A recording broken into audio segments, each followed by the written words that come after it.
with any luck, we are now live in front of a non-studio audience. Woo! People around the world tuning in to watch the strange adventures. No, wait, that's a brand name. Can't use that one. To watch the unusual encounters, and I think that also is one. Oh well. Welcome. Whatever shenanigans we get into. To Shenanigans 101. This is Legend of the Drowned Isles, a homebrew 5th edition D&D campaign in which I build a large world and then show these folks just a small little part of it. I started rereading my notes, just kind of glancing through the people lists and going, oh yeah, there's all these people out there. Holy crap, there's a lot of people out there. So maybe at some point we'll revisit the entire world. We'll just have a travel log where you go from town to town and re-encounter everybody, and I tear my hair out. Travel log. I'm Mark, the Encaffeinated One, the GM and host for this madness, but I'm very happy to welcome my players back again. Hopefully now we're starting a regular schedule, which I know I'm breaking in 2 weeks, because I have travel coming up in a couple of weeks, but at least for now. I also was looking through my notes and realizing it had been almost 3 years to the day in December when we had started. I had to go back and dig into my notes and see where everything was. It was crazy. And yeah, I've made notes since the very beginning too. Weird. But I do have players with me. Me too. How many notebooks now? 2. 2. Okay. 2. That's fair. But like, They're big notebooks. it's weird to look at the first page. Everything is sunshine and rainbows and no problems at all. We're gonna go make a delivery for somebody at the library. It's true. It's true. You guys had I forget the name of that one, but I was looking that up the other day. And, yep, a simple delivery, I think it was called. Well, why don't you introduce yourself, guys? Let's start with you this time. All right. I guess start it's with you my last time, maybe, but New Year's resolutions. I guess we're starting this way from now on. Sure. Hi, I'm Nax, and I'm playing Zakis and Lana Porter. He's a half-elf wizard. My name is Pat, and I'm playing Emran Alasar, Wood Elf Cleric. I'm Jody. I'm going to be playing Klaarg, the half-orc fighting rogue, who is now currently surfing. that's right. Yeah. Right. I am playing Elzera, the Wood Elf Druid, who is currently water. Water everywhere. So, to recap a little bit of what happened in the previous session. The group had made it over the Greybrook after being attacked and marched on to the Ember Skull, riding on top of a behemoth, which didn't seem to have a key or any way of opening the doors other than literally ramming into them. Inside, Ember Skull was a ruin of its former self. Carved reliefs from once beautiful rooms now lay ignored and crumpling. And, to be honest, almost nothing was inside. No one was inside. But in the very center, they were led to a grand chamber. At the far end of that, the enormous seated figure of Paturo, lord of this realm, the demon himself. 100 feet tall when seated, covered in horrific wounds, blinded and unmoving. He formed a temporary body out of sand, in this case a humanoid-sized version of himself, although during your discussions he also formed a dwarven version of himself and I believe an orcish version of himself. That's right. He spoke to the group about Arvax and the imminent threat that he poses to this realm and possibly the mortal world as well. You spoke to him about what you could do and what he needed done, the limitations to his power, that outside of this realm he had almost no power whatsoever. But he needed you to do one task. Probably not a simple one, as it turns out, although simple to describe. One of the ways that Arvax had wrested power from Paturo was by tricking him into giving him his heart. The actual physical manifestation of his heart, although there are metaphorical implications of that as well. It is now on the mortal plane. How Arvax got it there, Paturo couldn't say. And Paturo could not do anything there. It sent agents before, but Arvax had thwarted them or corrupted them, one of which you dealt with before, Cicero, the gnome. You also learned that the connection between this realm and that, forged by the strange mirror, is still active and He has successfully retrieved the mirror for himself, but could not use it as it was blocked on the other end, something which you were actually responsible for, most of you were, way back when, with Thylestra, I believe, summoning the crystals to block it off. You asked many questions and received a few answers, as much as he could provide you. You learned that he was indeed once part of the Conclave of four united beings that were, well, trying to essentially invade the mortal realm. But that was where the trickery began. He was replaced in that conclave by the Great Balance itself, which you know through Alil Ferendril, the brother of Alexia Ferendril, one of the council members in Vedr Dren. I thought that it was the Great Balance who would have insisted he'd been replaced. No, the Great Balance itself had taken his space. Okay. I believe. I did not rewatch that episode, so yeah. There's a few things that I forgot. My notes are Great Balance, Aravax, Paturo, and Verdoba. And then the Great Balance would probably have insisted he be replaced. I may have to rewatch that episode to see exactly which way I decided, because that was a last minute decision, because I was not expecting that question. I should have been expecting that question. I was not. But that was a very...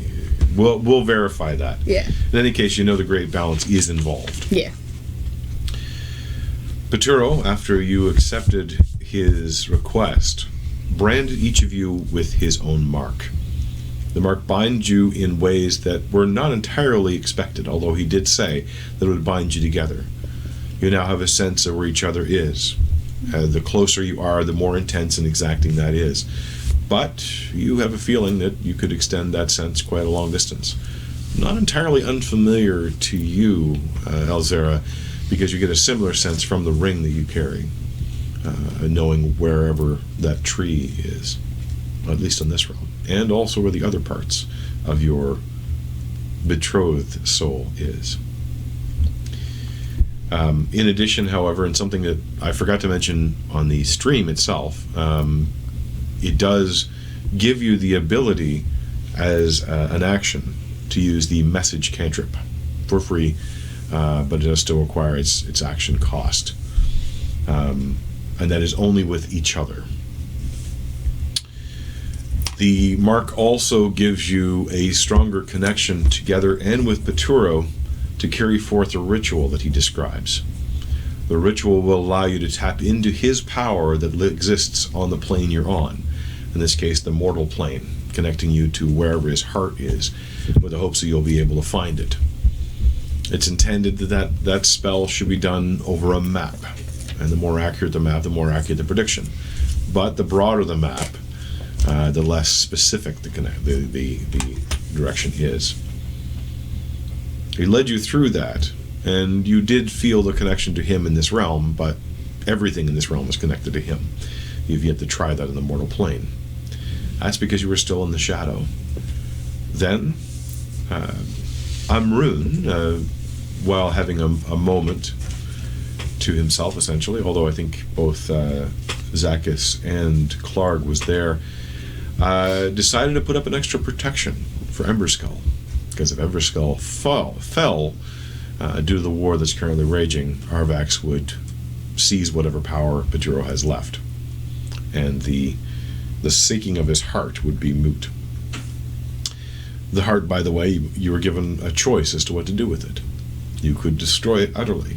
In doing so, it would remove that part of Paturo's power forever. It would never be on the mortal plane. But that would also diminish him here, and he would fall to Arvax, most likely. Or you could try to seek to return it. In doing so, Paturo would regain the power needed to overthrow Arvax, but would be seeking a connection to the mortal plane, and would forever have that. Amrun guided some spirits to protect the Emberskull, summoning the force of Polyxia's goodwill here on this plane. Surprised perhaps to discover that the force did not transcend this plane, but in fact was found on it. Spirits from the umbral nest answered the summons, forming together into the spectral shape, the ever moving point-formed shape of an angelic figure to help defend the Ember Skull. Something that Nax just reminded me too is Zacchus let his curiosity get the better of his judgment. Should I touch a dangerous thing? And Absolutely. decided to touch the dangerous thing, which was the eye, or one of the eyes, in the Ember Skull itself. And in doing so, found himself able to see all of the area, except for a few scant places that were blocked off to his vision. It was as though he himself had the vision of Peturo, although it somewhat rejected and overwhelmed him in the end. Now, the decision made, and essentially the quest accepted. I don't like to use it in such bare terms, but that's true. There was one problem: how to return to the mortal plane. That was solved by a perhaps unexpected return of a figure. Finn the Whistler, the Fae you had freed from his bindings at Imral's upside-down tower. He led you in his own form of ritual, one which was confusing and contradictory, one which literally told you it was lying, which is a paradox that cannot be said. And yet, spinning and turning and twisting, and the strange deformation of magical symbols and the strange twisting of magic itself, you found yourself flying upward, outward, and suddenly under a blue sky, with a rapidly rushing blue form below you as you land over the water. Sploosh. Splashing into the water, some quick action was taken. Some spells were cast. And suddenly, Klaarg, I think it was Klaarg, Zacchus, and Emrune, all three of you? Or all four of you? Probably her as well. Yeah, all four of you find yourself balancing on the water as if it's some sort of springy cushion. So, but yes, I would have been there, so I wouldn't be able to swim, so I wouldn't have been able to swim to the boats. Right. Well, at the moment, Yeah. there's one more thing that has to happen, which is seeing the boats. Yeah. A large ship in front of you, obviously crewed by a large number of orcs, that explodes as it's struck by some massive ball of fire. And that's pretty much where we're going to start, to figure out where you are. I think somebody said at the end of the last session, however, this is the war. Where's Finn? You don't see Finn anywhere. He vanished, as if he was never there. In front of you, you've seen orcs flying off in all directions, crashing into the water. The ship itself cracked in two, but still somewhat afloat.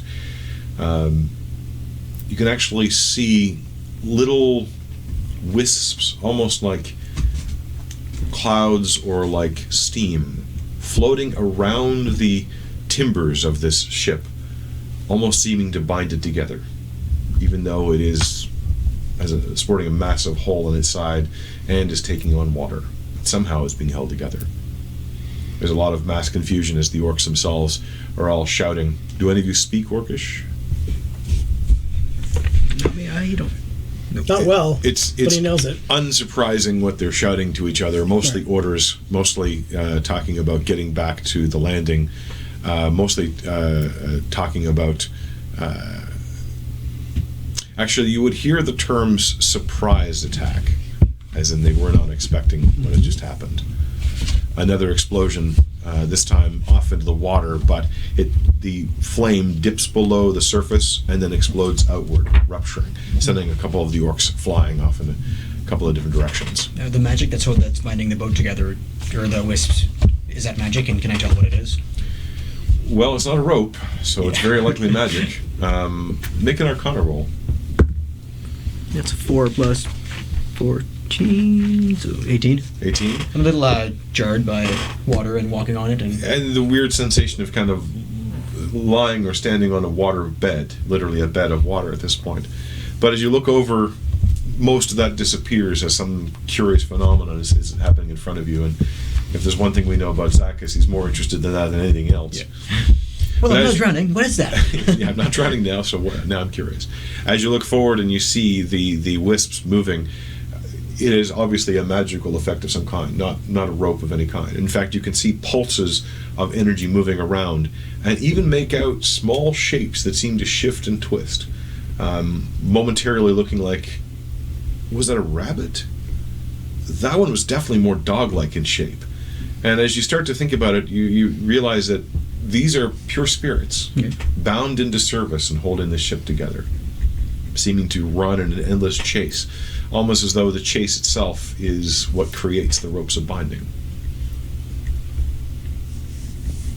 One of the orcs goes flying backwards as another hit just grazes the edge of the ship and sends him flying kind of overhead. And he looks down, and there's that moment of slow motion, essentially, where he looks down, kind of half on fire, but there's a sort of quirking of the eye and a strange, as taking in this strange quartet, as in, you shouldn't be here. And also, there's a tornado of water. True, although in the tornadoes and the explosions going on around you, that might have been the least surprising thing. Can we see where the blasts are coming from? Like, is there another ship anywhere? From where you are right now, the ship that's in front of you, the orc ship, seems to be blocking that vision. You'd have to either go around it or some other direction. But it seems to be coming from the other side of it. How far away is the ship? At this point, about 100 feet. So you're fairly close to it, and you've kind of been drifting a little bit on the water, which is churned up by these explosions. Okay. Well, the orc that got blasted 100 feet's probably not dead, or not alive. You saw him go into the water, but... I guess probably should head for the ship. So Or around the ship, so we can see... So if anything that's targeting the ship misses the ship, it doesn't hit us. Fair enough. Okay, so you're moving towards the ship or around it? Klaarg's gonna move towards. Can you move, like, towards diagonally so we can, like, see around it, but we're still, like, generally heading towards the ship? I don't know what that means. So you're heading towards the ship and kind of... Ship is there. Takis wants to head this way, so he's heading more towards orbiting the ship than going towards it. Okay. Klaarg would like to go straight there. We're just going straight forward. Yep, so am I. I will join Klaarg. Okay. As you're kind of holding back a little bit and kind of edging around to see the ship itself is still moving, so it's difficult even to keep ahead of it, and the rest of you are kind of having to angle anyway just to make it towards the ship. You can see another launch happening from another ship that's further on. It has a similar shape to a ship you've seen once before. Back on the island of Taraka, you had seen a ship offshore. Not the one that had been docked, but actually another ship offshore. The one that had been manned by the people who had come to the tower looking for similar power. Hobgoblins. Okay. It's a deep red in color. And from its deck there seems to be some sort of cannon. You've heard of cannons on ships before, but this looks more organic. It looks like a pile or almost a pyramid of oddly shaped structures.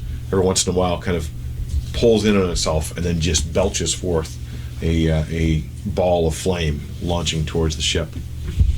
As the rest of you approach the ship, you see the orcs that were landed in the water actually climbing back up on the edge of the ship again.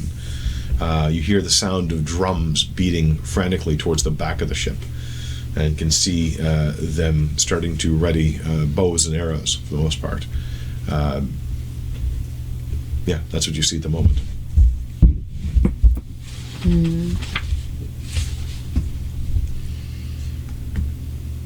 I cannot do much because I can't swim right now, but I'll continue going towards it. Okay. You're in water elemental form, so you'll actually be there a lot faster than they will. Nope, because I cannot swim because I was affected by his spell. Oh, right, your swim speed is faster, but your regular movement is not. Okay. So my regular movement is actually slower than my normal movement. Okay. One of the orcs is halfway up the rope and looks back at the four of you, can take you in at the same time, and barks a challenge, which you recognize as the equivalent of "Who are you?" and "Are you a threat?" but in a single guttural sound. What's he saying? He's asking you for a threat. He thinks we're challenging him.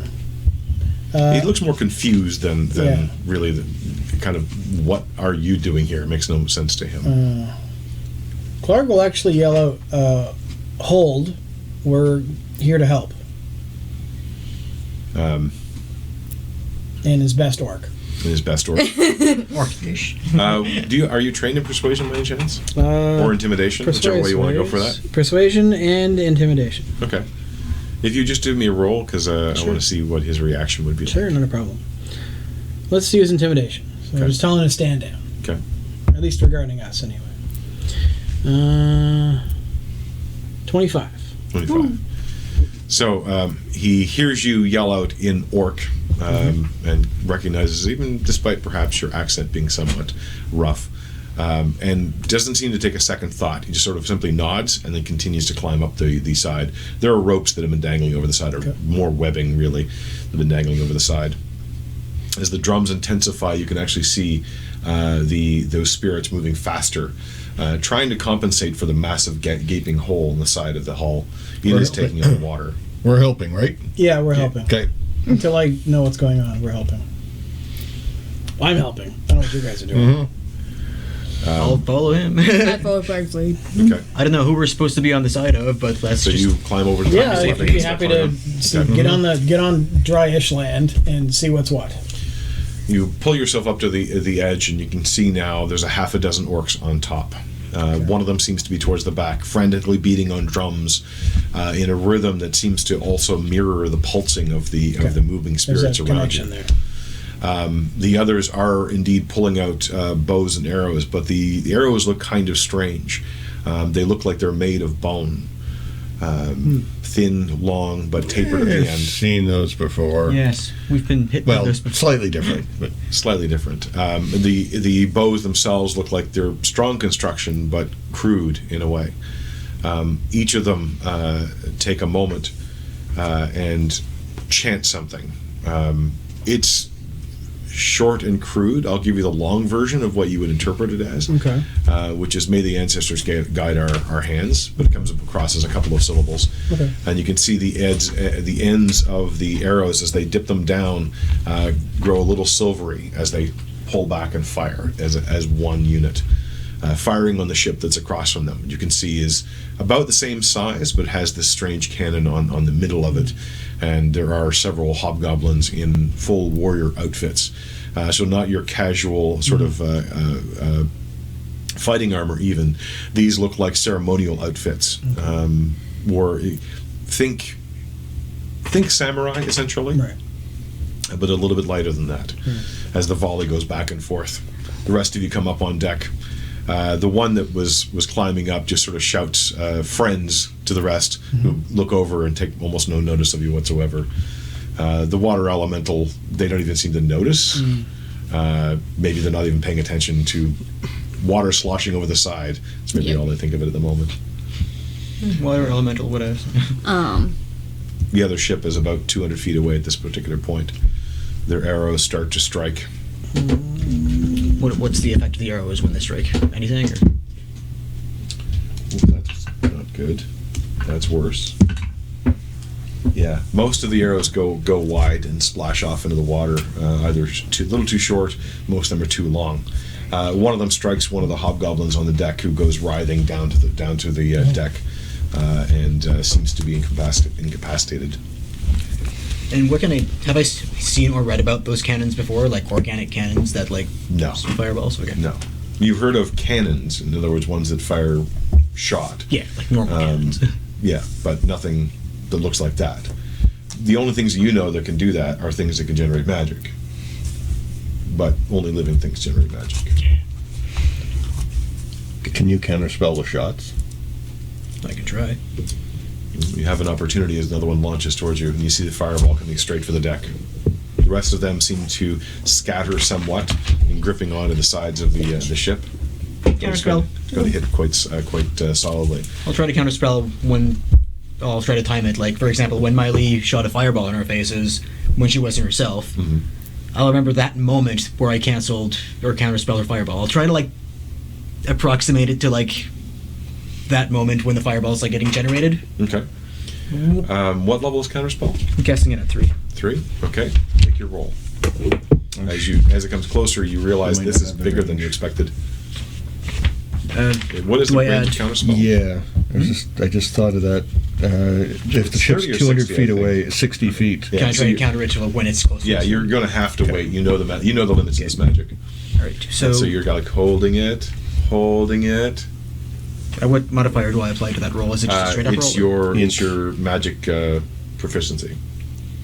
So like the same thing I'd use to like cast fireball. It's the ranged attack modifier for your spellcasting. Okay, so that's somewhere 11. Oh, actually, wait. No, it is No. just your spellcasting. It's an ability modifier. check using your spellcasting Yeah, so ability, it's so mod. it's just your mod.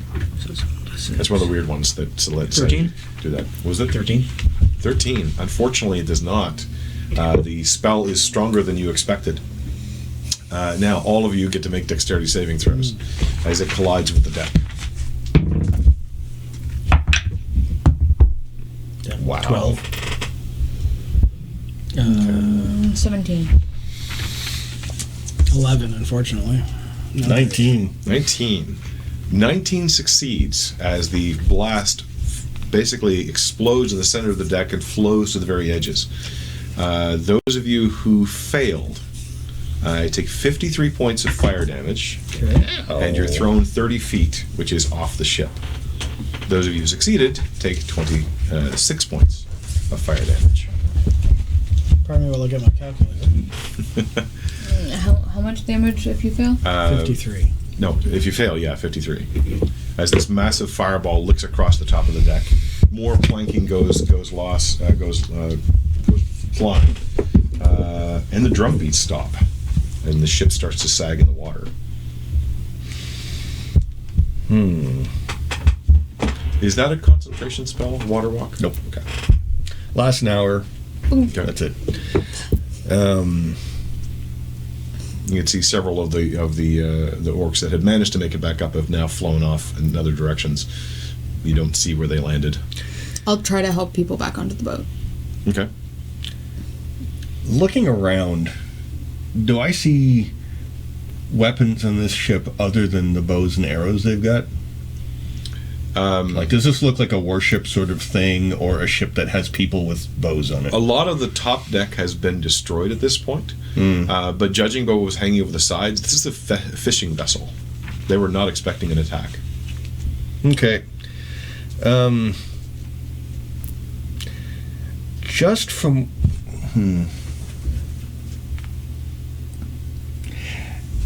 You also notice the one who was beating on the drums is not, well, probably not dead, but definitely unconscious.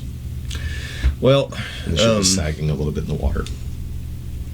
not sure what this will do, but I'm going to an old reliable control water.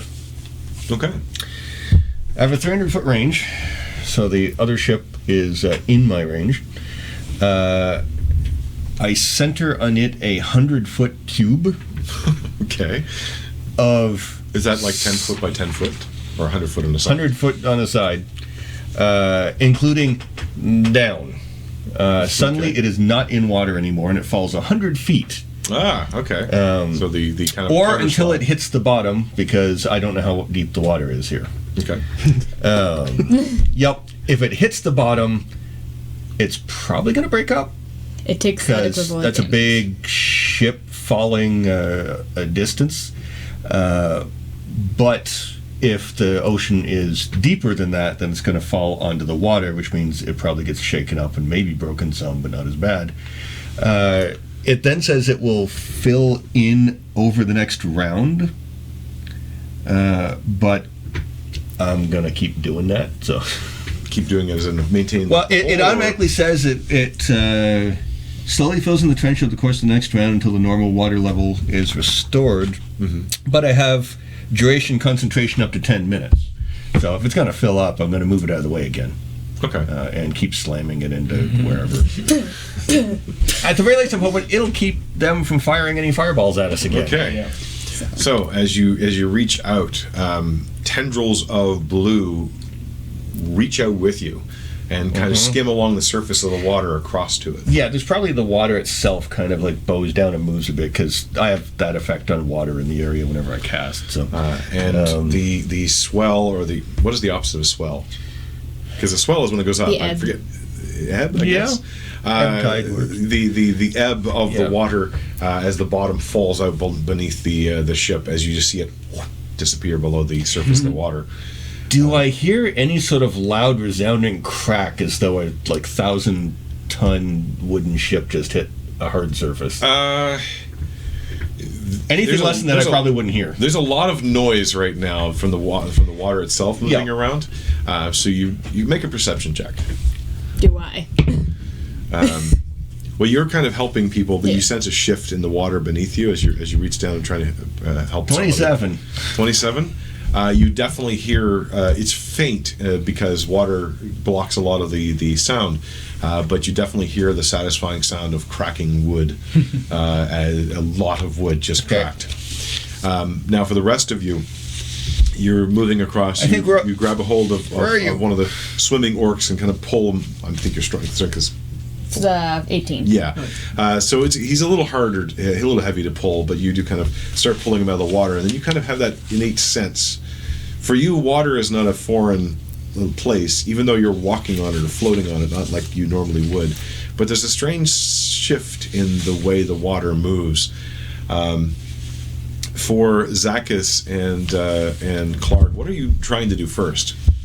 Klaarg would like to stand up. Okay. That's true. Both of you would have skidded across the waves. and then return to the boat. So as you kind of step yourselves back up and you look over and you see this display of Amrun's power somewhere off on the other side, and then suddenly there is a massive wave that starts cresting out from wherever he was as the displaced water has to go somewhere, creating a bow wave, lifting that ship up as well, although not as forcefully as thankfully the other ship was going. But the two of you, actually all three of you, have to make a dexterity saving throw as the ground heaves. 18. 1 moment. 23. Like somehow that beats my save DC. Surfing on the edge of this jello, you managed to kind of lower your center of gravity quite a bit. You managed to hold on to the orc, and he's half out of the water because the water sort of flows over him and then dips down again as the wave passes. But you do manage to hold on and stand up. The ship itself, the priest of a water god. On water. The ship itself, though, you also feel it underneath your feet as the ship itself starts to crack in two because it was falling apart. Not much I can do about that. Made it rough. Okay, well, he's still there. You look over and you see that the drummer is actually lashed to the deck. He's not moved off of it, but he's not woken up either. I'll work on that when I've got an action. Okay. So what are you going to do now? You see this wave kind of pass through, but the water's getting a little more stable now. You see a couple of fish fly out of the water. Try to get back on the ship. Okay, so you're marching back. I'm going to do the pull same. This orc as well. Yep. Okay. This orc is probably almost a couple of feet taller even in your form as this one, but seems to be sputtering and trying to get his breath again. Kind of weirdly trying to half swim while you're walking on the water, so really confused as he thinks that, oh, well, if you can do it, then I can. Whoosh, keeps missing through. Klaarg? Given that Klaarg's back to normal speed, and that he has a cunning action to move faster, I think he's going to try to get to the boat, get on the boat, and see to... It sounds like the drummer was important, so we'll probably try to head to him. Okay. So, as the two of you are kind of moving, Klaarg zips on by you for the first time in a long time, not only regaining his normal speed, but also I can get taking 80 time. feet. Well, what is your speed at that? Your speed is 30 or 40? 30, 60, 90. Okay, so you'll actually be able to you're dragging someone, though, so you're moving at half speed for that. And they're also like half drowning, trying not to. But Klaarg, you managed to get to the ship and start climbing up on board. It's shaking and rolling a little bit, and you can feel the part that you're grabbing start to sink down in the water. Right. It'll take a athletics or acrobatics, depending on how you want to approach it. Athletics today. Okay. 28. Okay. As the water washes over, you pay no attention to it, grabbing fist over fist on this webbing on the side of the deck. Pull up. You can see Amrun there concentrating still on this, but you can also see the middle of the ship now starting to crack into those white strands, no longer holding it together. On the other end, you see the drummer, and you hop over to him. Seems to be lashed in. Looks like he's bleeding badly from the head. What do you do? Having looked over my equipment, I still have some healing potions from long ago. Okay. So I'll pop one of those and slug it down his maw. All right. That'll be your action to do that. What are you doing exactly? So I see the, Klaarg run by you. Actually, he'll shoot right in front of you as well, dragging one of the orcs. So I see the ship cracking. Yep. Correction. Klaarg will try his best medicine checks without any healing potions. So you bring out the healing potion and realize, I drank this a week ago. This is a poison. Oh, healing poison. This one I has the always get wrong those cork. confused. Puts it away again. Oops. Okay, we'll do the medicine check then. Sure. Untrained. I assume that's disadvantage or no? In this case, no. It's basically simply waking him up from. Okay. From Well, let's try. You won't heal anything from It's it. wisdom. Yeah, that's not great. 17. 17. Nice. Yeah, you put away the poison that you. Just give him a little slap and try to. And essentially, lift him up. you probably remember a little bit that orcs are infamous warriors. Now, this guy doesn't exactly look like a warrior.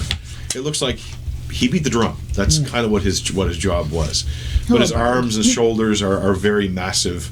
It doesn't look like he's fought any for a long time, and the ropes are kind of digging into his limbs. But you kind of grab him by the side of the face and shake him a little bit, and he starts to sputter. He's still alive, just was unconscious, and he looks up at you with wild and confused eyes. Klaarg will point and say, "Drum," and then try to lift him up to his feet. All right, you prop him up. So, Zacchus. So the ship's fallen apart and the wisps are no longer... That's right. Wisping. Yeah. And Amrun is standing on the deck still, maintaining concentration on his spells. I'll go back on the ship anyway, hope it doesn't splinter completely. And if there's anything I can do to assist Amrun, I'll do that when the time comes. Acrobatics or athletics to get on board Acrobatics. this moving, cracking ship. Acrobatics. 17. Okay. Thinking back to playing as a youth, you try to figure out, I climbed a tree once. I know how this is done. The tree was not blowing in the wind, but I'm pretty sure. And then you remember an adventure story where someone swung their leg and you go, sure, and you swing your leg, and sure enough, it catches on the net. Maybe not exactly as you intended, but it gives you the leverage necessary to kind of crawl up onto the deck and see the situation. You see Klaarg on the other end, kind of shaking the drummer again. I get Buddy for towards the boat, deposit him at where he can climb up the boat. And how many people are in the water? Well, there were only 6 on the ship plus the drummer. Mm-hmm. You can see 3 of them right now. I'm going to go to the next one. Okay, so you're heading back out. Yeah. There's a drum beat. It's weak, and it's a stumble, and it wasn't quite a good hit. But looking at you and seeing his other companion now return to the surface, looking over, kind of squinting at whatever Amrun is doing, and not seeing the other ship, but hearing the very center of the ship, like a dying animal creaking and cracking in pain. There's a wide look that comes across his eyes. He takes a deep breath and starts to pound madly on these drums. Nothing happens for the moment. There is a glow that comes out of the pit of the water, a wild shot perhaps, as another fireball goes flying outward. Is it going to hit us? It looks like it's going to come close. You can't gauge exactly where it's going to go. Do you want to react to it? Yeah, I'll counterspell at level 5 this time. Okay. You position yourself carefully. The ship is moving back and forth. Precariously drops another foot underneath you. You concentrate your magical energy, and just at that last moment, maybe you were too early last time, you're not quite sure, you cast the spell, disrupting the energy, and the fireball fizzles out. The drum beats get stronger, and you can feel the ship sort of stall a little bit. You grab another one of them. This one's a little bit more able to swim on his own and kind of just needing the little extra push that you can give him. Get him up on board the ship. The one that you brought up seems to be standing there just looking back and forth, trying to figure out what to do, because obviously this is not something he expected to do. You see a squirrel pop its head out of the crack of the ship, but the squirrel is glowing white. Just a little squirrel. Mm-hmm. But then it kind of cocks its head at you, and then starts to dip its head in the same rhythm as the drum beats behind you. And then a rabbit pops out of another spot. You see from where you are a little fox kind of poking its head out of the hole. Numerous little small creatures start to appear in different places around the ship. You've managed to retrieve a third person at this point. You see no sign of the ship, and the water kind of closes over it. Mm-hmm. Nothing seems to be rising to the surface, at least not quickly. I'm going to do a quick, I think I have this, mass healing word. Yeah. Just for... I'll just do a mass heal. Okay. Or mass cure wounds. You're gonna call mass, whatever it is.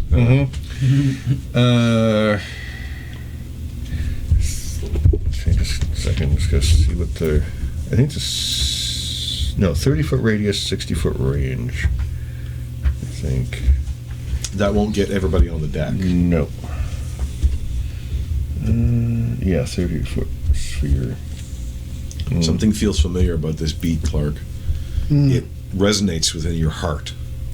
Not something you know, not something you've heard necessarily, but something that you felt.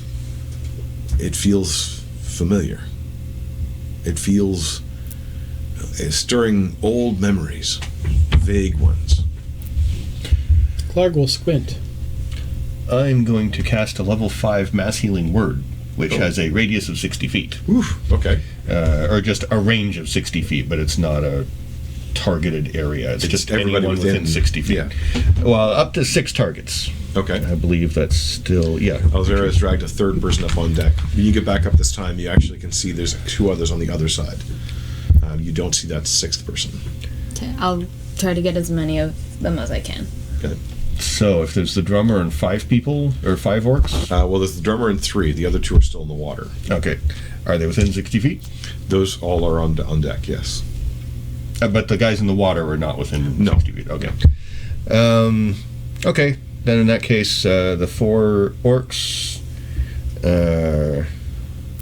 me and Klaarg, because we're closest. I assume she's out of range as well. She's just taken off again to get another one of them. Yeah. Actually, sorry, Zach isn't Klaarg, because you guys are hurt worse than I am. So that's 3d4. I'm still good. I'm Better. still in triple digits total, so like... That's 11 hit points for each of them, Okay. including drummer guy. The drummer seems to, his muscles start to bulge as you're standing there, kind of the exertion growing even stronger. You could see him start to flag, but with the wash of water-like energy that flows over him, he seems reinvigorated. He grits down on his teeth. Practically, you're worried maybe he might break them. He's gritting so hard, but now the drumming starts to get crazy and wild, and it's almost as though he has 4 drums, but you've only seen 2. As the ship starts to slowly stop sagging, at least in the middle. And my actual, that was my bonus action. My action is to drop the other ship again. Or basically just empty out that area again. Okay. It's not risen back up to the surface since the last hit.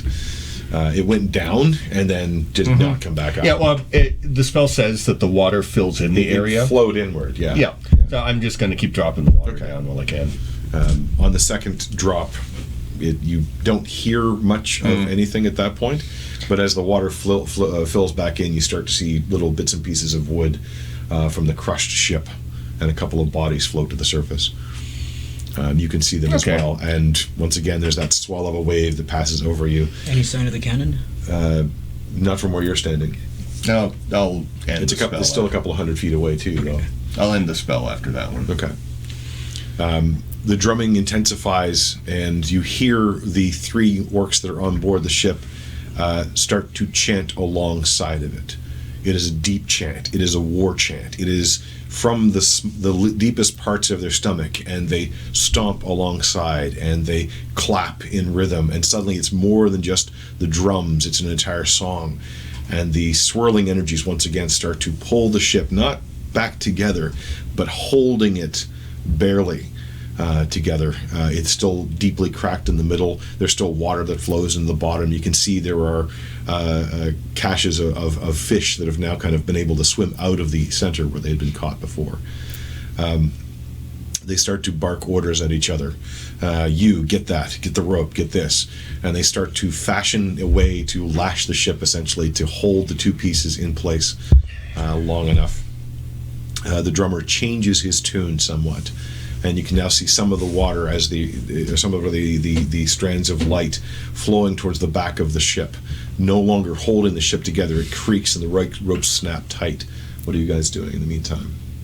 Just observing this, and keeping an eye on anything alive coming up from where the other ship used to be.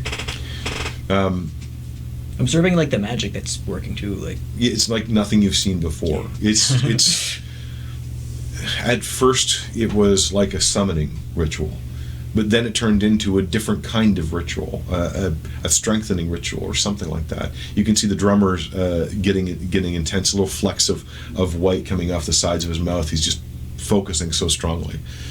His arms are whirling and twisting now. You get the other 2 back onto the ship as it starts to pull away slightly, moving in a direction you're not familiar with at this point. All you can see really is water in all directions. I will hold on to the ship from the back. I don't see the 6th person at all. Unfortunately, no. Okay. They must have gone down and were buried in the water. Okay, I'll go up then. Okay. From the back of the ship, you can see almost like a stampede of small animals. The water itself is churned up, almost as though the stampede is running towards the back of the ship, and you see the ship start to move as if these small animals are propelling it. There is no mast left on the ship. That was blown off in the first part of the attack, but it is slowly drifting. One of the orcs turns to you. He's got a top knot, and otherwise bald, very big bulging muscles, not carrying any weapons, although you do see a curved knife on his belt, and he barks at you. You're not familiar with the language. You hear Klaarg will translate as best he can. And What did he it's say? basically, can you help? Yeah, he's asking for help. What can you do? help in what sense? Are there more enemies coming? Making the Help boat in go? ship? From what you can see, only wreckage is floating to the top. A couple of hobgoblins in their armor. The lighter of the armor seems to be floating. The heavier armor, they probably sank. Okay. Are there sails on the ship? Hmm? Are there sails on the ship? This one, no. The masts were blown off in the first attack. I'll tell him I can help if there's any more enemies that'll come. Klaarg mentions that this one is made for war, not for sailing. He kind of nods, and there's actually a nod and a look and a bit of respect, actually, that comes from him as he kind of turns his back now to where that ship had been, focusing entirely on this one. They pull up a couple of fishing nets and start to twine those together to try to, with large hooks, just try to dig it into the surface of the ship itself. I will help with that as much as I can. Okay. There are looks from the other two, but because you have saved them, they don't seem to be. They don't really seem to understand who you are. Make an insight check, actually. Insight. That is a dirty 20. Dirty 20. If anything, they give you the same looks, fleeting and appreciative, but also casual and accepting. They give you the same sort of looks as they do to the small animals, the small spirits that are dancing around the ship, as if they think you're one of them. The ship starts to turn inward, and one of them, the one you were talking to, goes to the back of the ship and grabs the tiller, essentially trying to steer it a little bit. And slowly it starts to turn inward. The water is actually remarkably calm now that it's no longer being churned up. Can I see land anywhere around us? You go to the front of the ship and start scanning, and you do in fact make out a very slim, dark thing on the horizon, probably land and probably where they're aiming for. Okay. How big is this ship? From one end to the other, probably about 80 feet, and only about 20 feet wide. Does it have like a below decks, or is it just the one surface? It does have below decks, because you saw where the middle was exposed. Mm-hmm. It looks like that's mostly just storage for fish, though. Mm-hmm. I'm going to look down there. Is there still, like, I assume there's probably like a loading thing for when they put the fish in. Like there's like there's an opening which was blown open. Yeah. Is there still water there, or has the water been moved out by the spirits? The ship is still taking on water, but with the movement, it doesn't seem to be taking on too much or not too quickly. But it is still taking on water, and the ship is getting a little bit lower into the oceans every time it moves. Okay, I am going to cast, use my last non-level 1 spell slot, and I'm going to cast Control Water again. Ah, okay. And I'm going to make all the water move out of the ship, because I can control the flow of water, and then I'll have it flow in the direction we seem to be going for 10 minutes. Okay. But mostly it's to keep the water out of the boat. This time the tendrils dip down into the center of the ship. There's a little bit of a shocked gasp from the orcs that are on top, not really understanding what's going on, especially because this seems to be the most dangerous part of the ship. But when the water moves aside, there's a cry of joy. Not basically a wordless one, that they also broke their pattern a little bit that they were supporting the drummer with. They quickly kind of try to incorporate that in. In fact, every time now they come back to the rhythm, there's a little bit of extra as they're adding that energy, the joy and sense that they're feeling to that. The ship itself lurches, and the front end pops up out of the water a little bit as it gets additional push from what you're doing. Let them know they might want to fix the holes quick if they can, because I can only keep this up for a few minutes. Which is the largest orc that's standing? The one with the top knot that he was talking to. Let's go approach him. Okay. And say in my best orc, can you repair the ship as we move? And how can I help? He kind of looks over the edge to the cracked center of the ship. No, there is no saving this ship. We will make it to shore. We will build a new one. Okay, we'll be here for you for that. If you need help, please speak. And he kind of breaks out with a big grin and laugh and kind of pats you on the shoulder. It's a heavy pat, kind of like a friendly one, but a little stronger than you expected. As he throws you off the ship. No, but well met, you little brother, is the response to you. And another one cries out, "We are almost there." As one of them standing not far from where you are at the other end, broke his pattern as well to say, and then a little to the left, essentially, as the guy at the tiller adjusts, and the ship maintains. You said for 10 minutes. Yeah, maintains a pretty energetic travel for most of that. As you can see the shore and you can start to see the shoals around you, one of the drums breaks. That was just being beaten too hard, and all the other things are going on. So the drummer takes his drums takes his sticks and starts drumming on the one. Now more frantic, but there's a noticeable slowdown in the ship, and the front end of the ship starts to sag away from the back as it's no longer being held quite as tightly. The water's still being pushed out, and actually the water that you're using to propel the ship or to hold it is kind of keeping the ship in its rough form. It's slipping a little bit, and you can see now, especially where you are, Zacchus, up front, you can now see that the front of the ship is shifted slightly off to the right, no longer quite in line with the back end of the ship, and as the propellant's going forward, you can see it start to twist more and more, like the spine of it is just being bent in twain. Mention that to Klaarg, that might be a cause for concern. You know, can you let them know that? Because I'm assuming if it's But you going kind of, sideways a little bit, it's going to affect like the direction we're going. you kind of turn to mention that. I think you should mention. You see all of the other orcs grabbing onto the side of the ship, and their arms are just bunching up tight as if preparing for a very rough landing. Okay. I will also prepare for a rough landing, as in like I'm still looking at where we're going, but I mean, hold on a little tighter. Yeah, just as I'm about to give out, I'll say, Paluxia, please protect us in this landing, and I am going to call in divine intervention. Okay. Probably no. 46 is not even close. The large orc with the top knot looks at Amrun, and there's a strange sort of puzzled look across his face based on what Amrun had just said. You're not sure how to interpret that exactly. Also, our water walking is good. No, our water walking's up for an hour. Never mind. No, that's still active. Good. What are you doing to prepare yourself? You kind of get the sense that something bad is about to happen. I like wrap myself around something in hopes to hold on to it.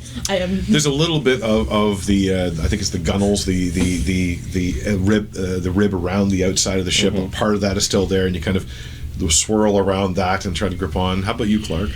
Klaarg is going to reach up and touch the back of his glaive, close his eyes, Okay. think for a minute. You feel it there, but it feels distant somehow. Okay. And you all see him reach back to touch nothing. He's going to focus as best he can and ask the wisdom of the glaive how best to perform the drums. Okay. All right. There's a mechanic for that, I think, on there. I spend a charge to do that, and I get advantage for a while. 1 minute. 1 minute. No, Okay. wait, not 1 minute. Single skill. Single skill. Yeah. So the skill in this case will be performance. Performance, of which I have a rank in anyway. Hooray! There you go. Okay. 11. 11? 11. Okay. A little clumsily because the ship itself is starting to lurch a little bit. So Klaarg is attempting to with his bare hands back up the drummer on his proper side. Okay. Yeah. So- Using the drum that's not being used. The one that's busted? Well, he said I assumed it was the stick, not the skin. No, the skin busted. Oh, well then he'll move over. Okay. Yeah. And as you kind of move over, you're kind of getting the sense of the rhythm, and then tentatively take that one strike, and he looks up at you, looking a little cautious and a little bit alarmed, but the second strike seems to hit true, and then not every strike you're able to keep up with, but you're able to kind of counterpoint a little bit what he's doing. Klaarg will keep an eye on his eyes, and hopefully that'll give him the information he needs. He grins. You get that feeling almost like a master to an apprentice kind of thing. Is like, okay, let's do this. Right. There's a little nod, and he locks eyes with you, and he starts to change the rhythm a little bit, and you find it a little bit easier to get on board with the rhythm. Okay. The ship does still start to fishtail a little bit. The guy behind you at the tiller is trying to adjust, and it looks like he's kind of standing and trying to adjust so the ship at least is not tilting too much, but the front end starts to waver a little bit. Your spell gives out. The front end dips, now no longer supported at all by that. There's a loud crack as that last timber that was holding at the very spine of the ship snaps in two, and everything lurches forward as the ship kind of goes, thump, catches in the water, and starts to pitch. I'll need dexterity saving throws from all of you. With advantage. With advantage if you braced yourself. 17. Yeah, we're to tuck and dive into the... Okay, so For the far my water. rolls have been 15, 16, 16, and 17. Okay. So, like... So you're one with the water. I'm gonna grab onto the drummer Okay. because he's lashed in. to the ship. Yep. You say Dex? Dex saving throw. Yeah. Okay then. That is a 19. Okay. 18. 18 and 21. 21. Yeah, All right. mine is a 19 total. Wow. Okay. The ship stops and Emran just keeps going over the water. So of the four, there's two more actually. So of the six that are on the deck, two of them get nat 20s. So the drummer is literally kind of just leaning into it. He's used to the ship rolling. He's used to it pitching, and he knew it was coming. So he barely moves at all, and he forms kind of a solid rock for you to grab onto, even despite the fact that the ship kind of tilts almost 90 degrees. One of the ones towards the front, the one who is kind of watching the shore, is actually on the front half of the ship beside you, and just kind of leans downward on that, and then kind of casually slips off the end. The others actually succeeded as well, so all of you kind of find yourselves halted as the front end of the ship dips in, the back end of the ship dips in, the front end kind of floating now, no longer tethered to what you have, and comes to a halt. You can see now from where you are, and kind of half dangling for most of you, you can see the water is not that deep from here. So we've grounded? You've grounded. This is probably the worst landing, with one exception. You are still going to be able to walk away from it. Hooray! Except for one who did not survive. Oh. But the rest of them, swim, but anyway. the rest of them start climbing down off of the rigging. The drummer kind of stretches his back, and you hear his back cracking in several places. Kind of cracks his neck, takes his large sticks and kind of puts them into his belt.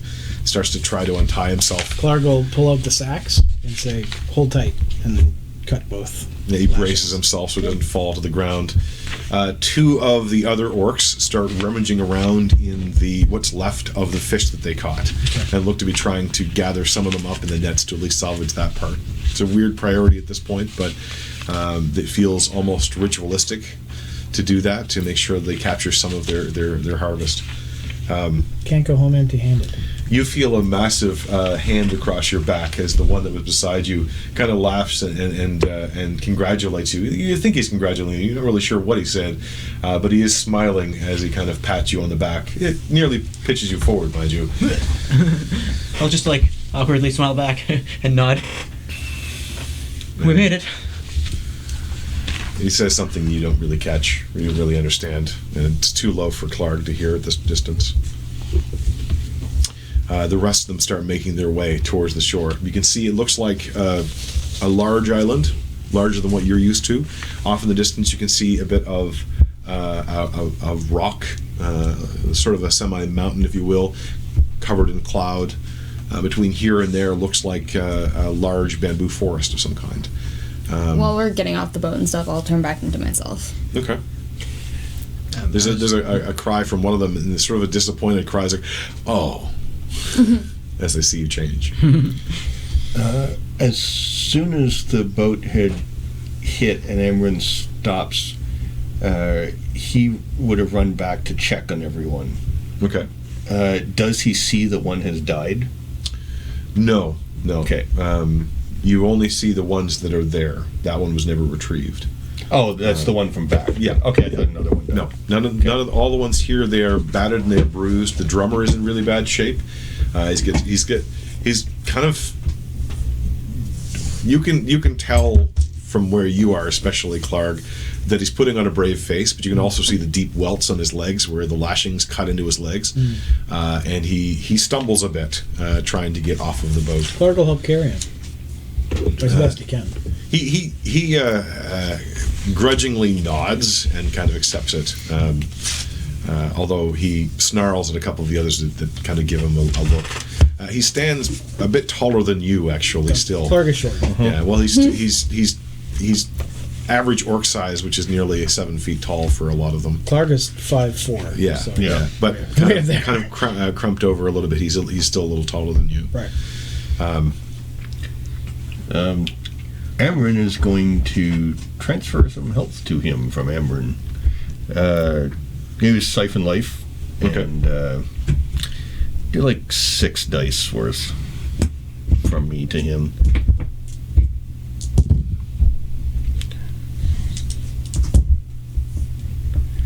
He gets 23 hit points if he can. Okay. You feel the drummer kind of stiffen a little bit in surprise as he looks over and sees this flowing of energy off of Amron.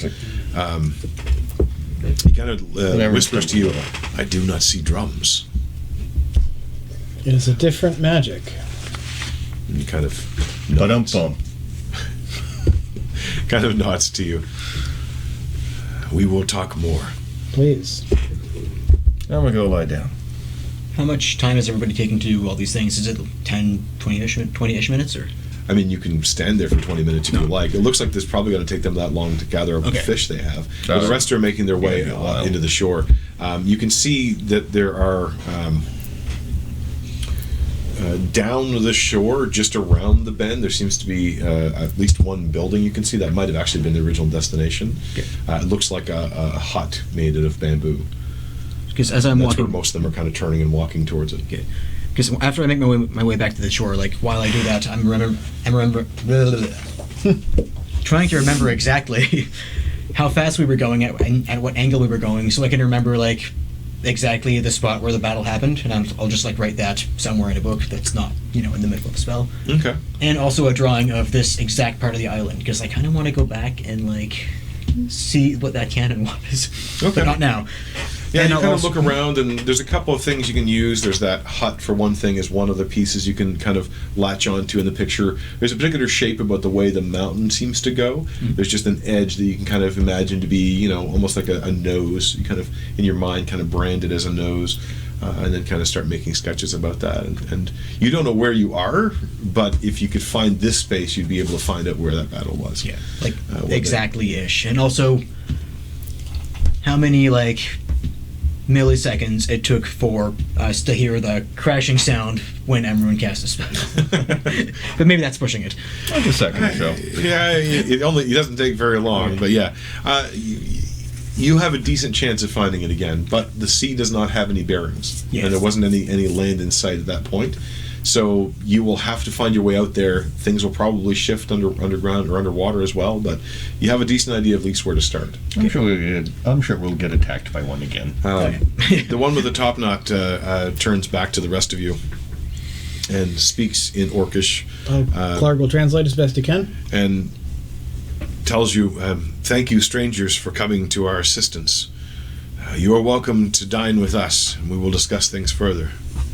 Follow me. And he just simply turns at that point, not looking for acknowledgement. Klaarg will say to that and follow him, and I'm sitting on a sand dune, so sure. And there are two of them still working at gathering what nets they can. Looks like they've got a decent haul. It's small enough that each of them can kind of grab one collected net and haul it over their shoulder. But there's still at least 2 or 3 dozen fish in each, so it wasn't a terrible haul. They seem weirdly unbothered by the way the ship came in, although obviously it was not their planned route. And they lead you down the shore. Probably lagging a little bit behind because you are holding out the book and doing a little bit of sketching as well. What Selzer up to? I'm gonna follow. Okay. As I said, you could see one hut from where you are, and in fact you can make out, not long after walking, you can see a long dock that extends out, and a couple more vessels just like this one are there as well, tied up. It's late in the day. You can see that the sun has... Nope, you'll see the edge of the sun actually on the horizon as it is starting to go down. It gets a little chillier, although it's a little chilly to begin with. You thought it might have just been the water, but as you sort of dry off a little bit in the remnants of the sun from the walk, it is actually cold. Although it doesn't seem to bother the orcs at all. None of them seem to be wearing anything very exceptionally heavy. Mostly barefoot, or at the very most a little bit of leather attached to their feet. They don't seem to be armed, other than having those curved knives. They did have bows, but those were washed over while they were thrown over for one thing. And as you kind of go in that direction, a number of other orcs come towards you. They seem to be shouting, "There they are! What happened?" And inquiring of the one in the front. Klaarg will point out and say, "Those ones know these ones." Really, that one I was able to figure out. As they get closer, the one in the top knot seems to be the one in charge, or at least the one taking point, and starts shouting back to them. It was an attack. They've come this far. And there's hushed tones as they get closer. 3 others come out and start collecting the fish from the other 2, who seem to be relieved to not have to carry them the entire distance. Right. After a while, an older orc comes out. Wizened face, deep wrinkles and scars on his face as well. Wearing a heavier shawl of woven fabric. You can see that with age, perhaps a little more susceptibility to the chill, which you're all starting to feel a little bit. But moving forward a little bit stiffly. The top knotted one is talking to, it looks like a woman, it's hard to tell, kind of very covered up as well, and saying they appeared from nowhere and helped us. And then she turns to the rest of you and in common says, "Thank you. Thank you for helping us." It's a little bit rough common, but understandable. A little bit of an accent. Klaarg, actually, you would recognize it a little bit. The accent seems to be from the southern Ovlip Sea. You do know that orcs have gone down that far to travel, and they have a peculiar accent, which seems to be what she picked up over time, or how she learned common. We kind of ended up helping each other, in a way. So I have heard. If you will come with me, I will give you food and heat. The words are simple, but the meaning is clear. That would be appreciated. I'll just nod. And the top knotted one says in Orcish, "I will speak later." Yes? Klaarg will ask his name. He gives his name is Quog. Qwog, if you need to pronounce it. I will introduce myself as... And actually, you would say Quog Ungaten. Oh, spell that, please. That's UNGA''TEN. Oh, no, yeah, why not? I had another name that I was going to use, but that works. Right. That's the first name he gives us. Klaarg will introduce himself as Klaarg in Orc, son of Amina. Okay. There's the eyebrow shoots up once again, and he kind of nods. I should have known. Does he recognize, or just kind of like, I understand the situation? Make an insight check. Sure. No insight. 10. 10. It's hard to tell. He's pretty taciturn to begin with, Right. But he does sort of do the arm clasp, or offers the arm clasp to you. Klaarg will match it as best he can. We will meet again. All right. Everybody, this is Quog. Point. Hi, Quog. I'm Emran. Zacchus. Elzara.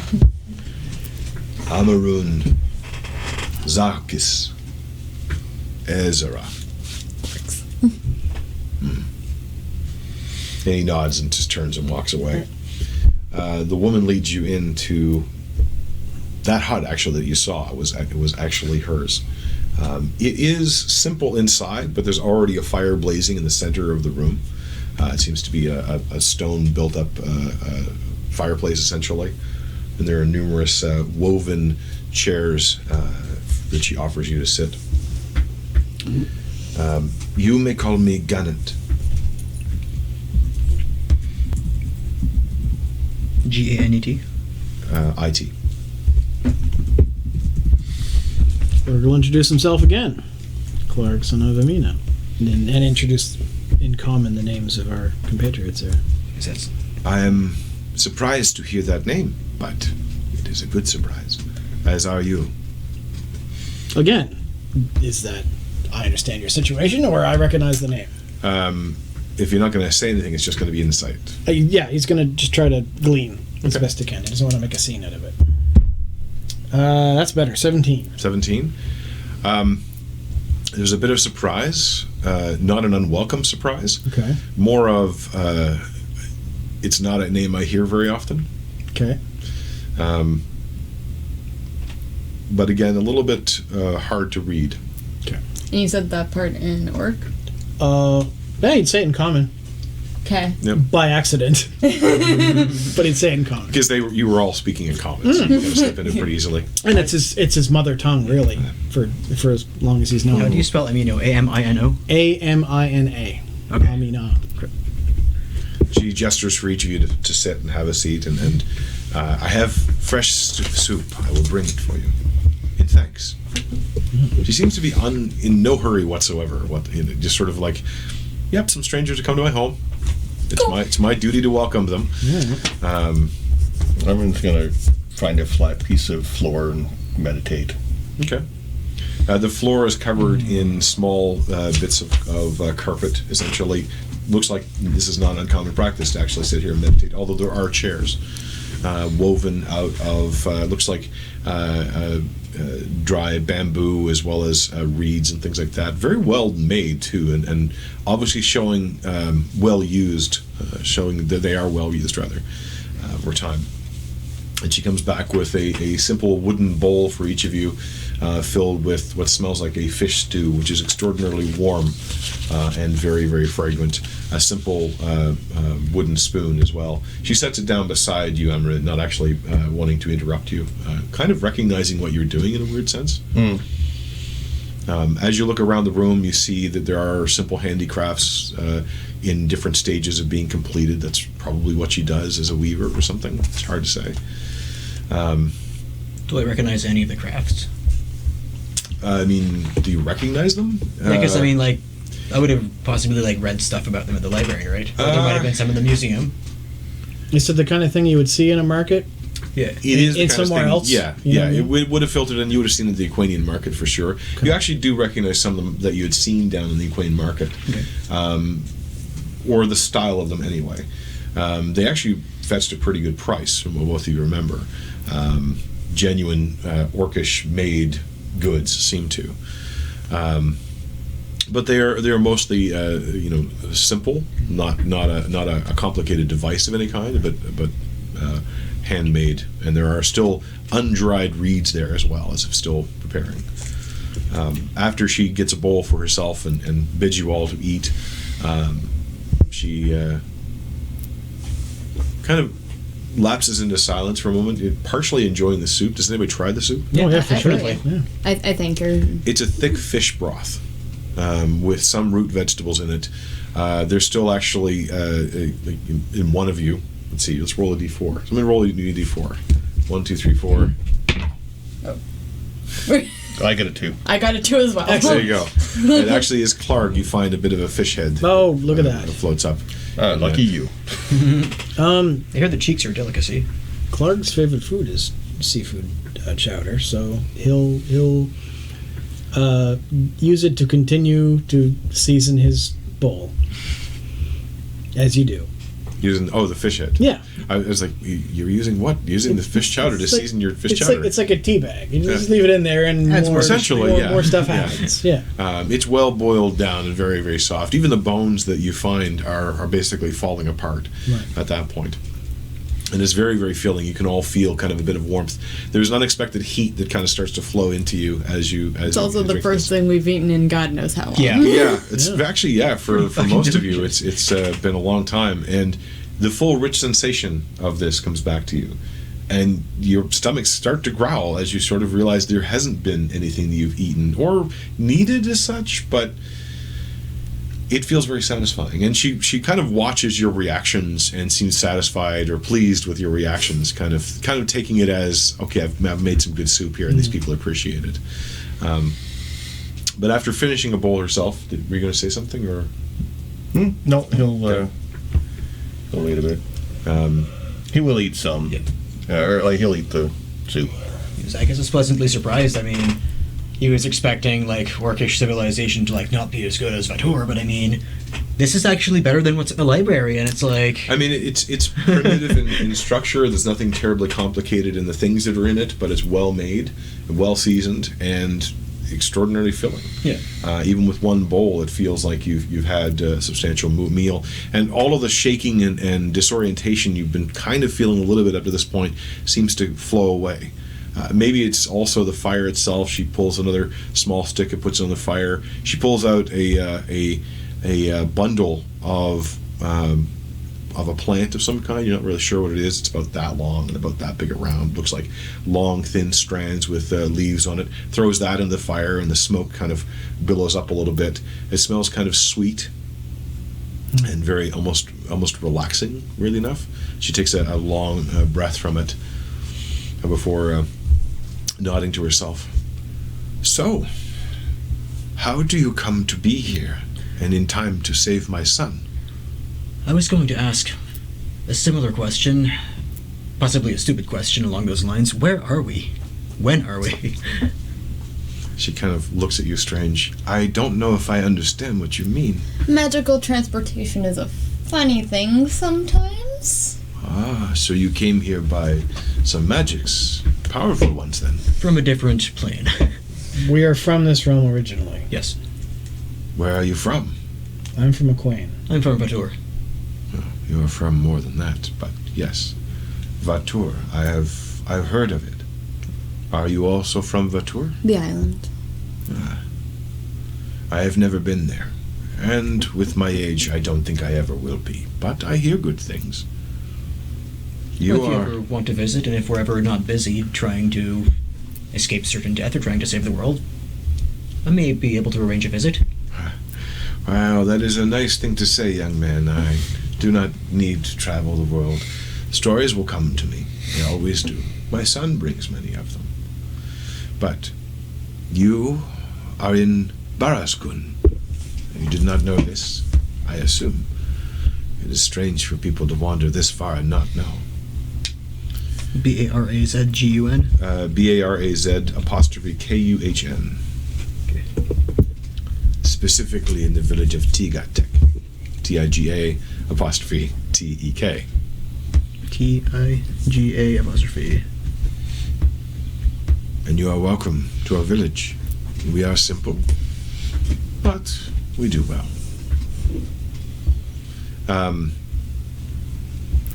Does anybody have, let me see, what would be the appropriate one? There really needs to be a cultural knowledge skill.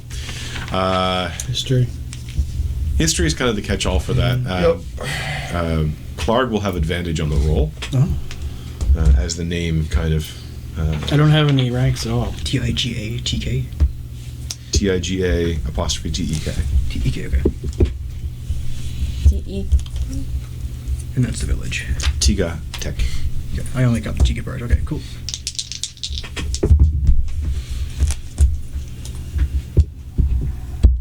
$17.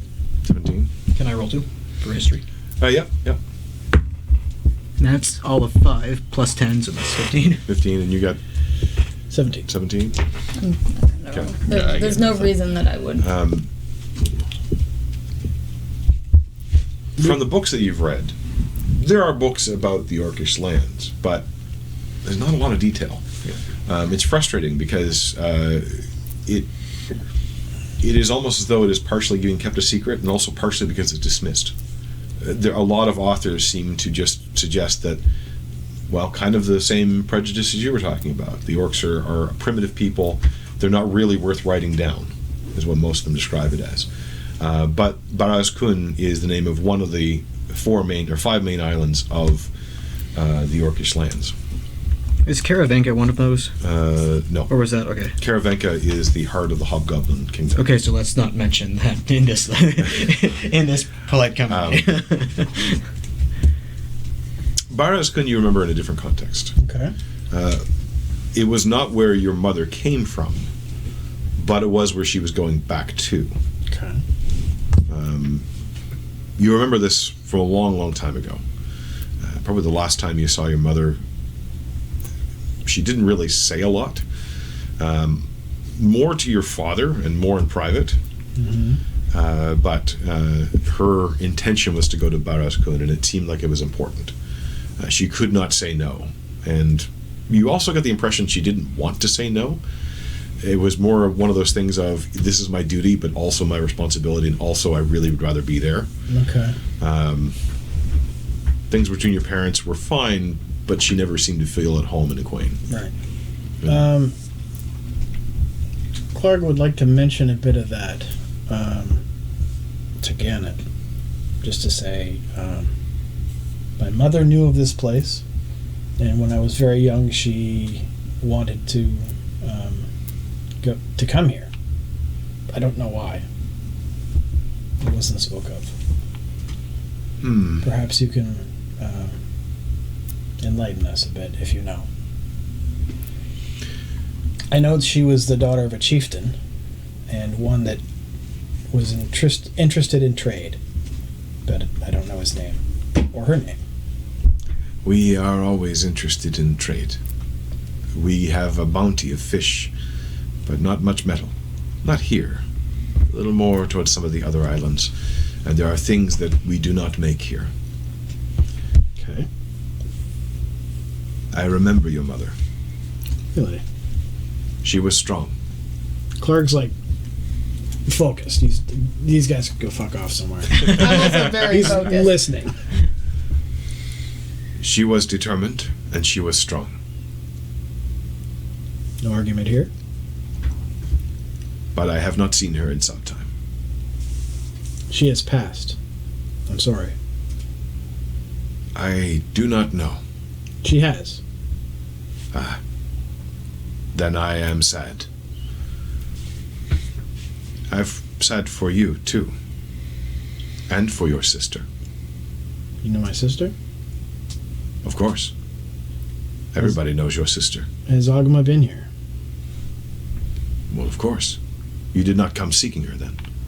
I was thinking about it, but we're here now. Is she around? I do not keep track of her, but I do not think so. I would like to find her if she lives on this island. I will give my son the word, and he will make it happen. I will give you what I have in exchange. Why? Because you return favors for favors. And you helped save my son. I owe you much more than this simple request. Okay? She seems satisfied and just seems to ignore the rest of the matter. Yeah. Klaarg will introduce his friends again. You did that once. Yes. But this one talks with nature. This one deals in great power, magically. And this one Climbs rocks really well. That is a useful skill. has the ear of the ocean, and all waters it commands. Is this true? I serve my lady Pollux, goddess of water and land. Poluxia? Strange. She's having a return. Making a comeback. She's been gone for a while. I knew about her before she was cool. I know a Pollux, but that is not her. Does Pollux ring a bell? I don't know. I mean, for Zygus. It's shorter than Poluxia and has most of the words in it, but Who is Pollux? she is a healer. Skilled. Is she in town? Yes. Oh. I wouldn't mind meeting her. I can arrange this. But why are you here then, if you are not seeking your sister? Are you after people? We Are you here to stop the war? were sent here as part of a twist of fate. We are here to seek something of value and return it to the place we have most recently come from, which is the Shadow, The shadow. the realm of Peturo. I see you wear the mark of Petru when she points to your arm, Yeah, where the brand is. Yeah. So you are from Justice then. Interesting. Strange times we live in. Perhaps this will bring some balance again. Perhaps. That is the goal. You asked when this was. yes, we've been living in a dream for a while. We don't know what time it is that we wake. Many of our shaman go through something like this. It is an awakening of sorts. In a new world, I do not know how much time has passed. Most survive, although the process can be difficult. But I do not know years as you might reckon them. I know that there are numbers, but I do not know them. The war has been going for a season and a half. Once this is done, I would wish to join it. But I have duties to perform first. And she smiles. You have your mother's heart. Okay. That is good. I'll take that as a compliment. It is. What does Agus know about the war? Like, was he mostly ignoring it, as in, like, outsider problems? Or, Well, we had heard some about it. Yeah, news was filtering in a little bit. but, like, what side is after what? Like, what are they fighting about? That was never really clear. Okay. It was more that people were getting a little bit afraid. It appeared as though the hobgoblin armies, the legions, were becoming aggressive. Yep. And that was at first just a problem, as in there were ships that would go missing, or there were some complaints about them being more aggressive at markets, or something like that. Later, it seemed to be turned to actual war.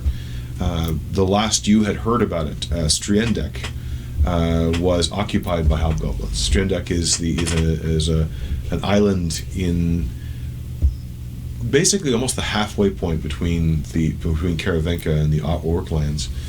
It's also where Paul is from. Okay. And there was some word that had come down that Striendek had been occupied, meaning the war had progressed further than most had expected and faster than most had expected. And there was some concern that, in particular, in Awesome, the complaint was there that they were afraid that the hordes were going to start moving southward along the string of islands. If it's happening faster than expected, and I've seen that canon, they probably have, like, some kind of help by something magical. Okay. Well, So it's like- you it's just do like- know that what yeah. Peturo had said is that his heart had been taken and was held somewhere on this Yeah. place, and that could definitely tip the tide. I'll ask Gunnit, what's the war about? I've been away for a certain amount of time. What are the hobgoblins after? And she kind of nods. The cannon on that ship was not ordinary. I know nothing of cannons. Enough about ships. Little about war. I have seen more than one in my lifetime, which is both a blessing and a curse. I have seen our people grow strong from fighting, but it is a distraction sometimes from life. You would do well to ask others perhaps about the specifics. From what I know, they have appeared and disappeared.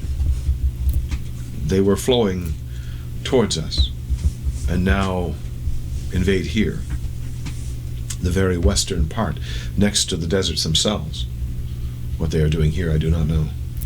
I only fear that they are trying to take our spines. Does it look like they're after something specific? The spines? The spines. Oh, you probably do not know. It is not something we tell outsiders much, I suppose. They are our memories. They go back for all of time. They are the most precious thing we have, so I can only assume that's what they wish to take. And these spines, how many are there? I do not know. Dozens. I think I've seen them in dreams. Have you? Yeah. In dreams? Names and deeds are marked on them. Of course. And they're made of stone? Yes. Great columns that climb to the sky. And they go at all angles. Some of them, so I've been told. I have not seen them myself. That is another journey that I wish to take before I cannot. But I fear I will never leave Tigatek again. I am a messenger by trade. I would bring a message to them if I go. Make an appropriate one that would fit, and I will do my best to deliver it. I can tell you. I'll get at a chunk of whatever he can find and start making notes. There doesn't seem to be much in terms of there's no paper that you Yeah. can see in the area, but you do see some slate and what looks like chalk or something that's Okay. used for taking notes. What about bark or something a little more? Yeah. Yeah. What are you going to mark with the bark or? Well, I'm just thinking like slate on stone might wash, whereas if you carve into wood, it might be a little more waterproof. There is some slats of wood that were probably intended to be part of furniture that she was making, something like that. He'll ask, "May I?" Sure. And he pulls out a sharp implement and sword at the ready. Sacks. Pull out the glaive. I can do this from 15 feet away. I will tell you more later. Perhaps in the morning. I am tired. I'm Certainly. old. You are welcome to stay. I'm sure that they will wish to talk to you more. My son will return soon, I think. I'll help clean up. Yeah, that's an excellent idea. I'll help too. The soup was delicious. Thank you. It is a recipe I have honed for a long time.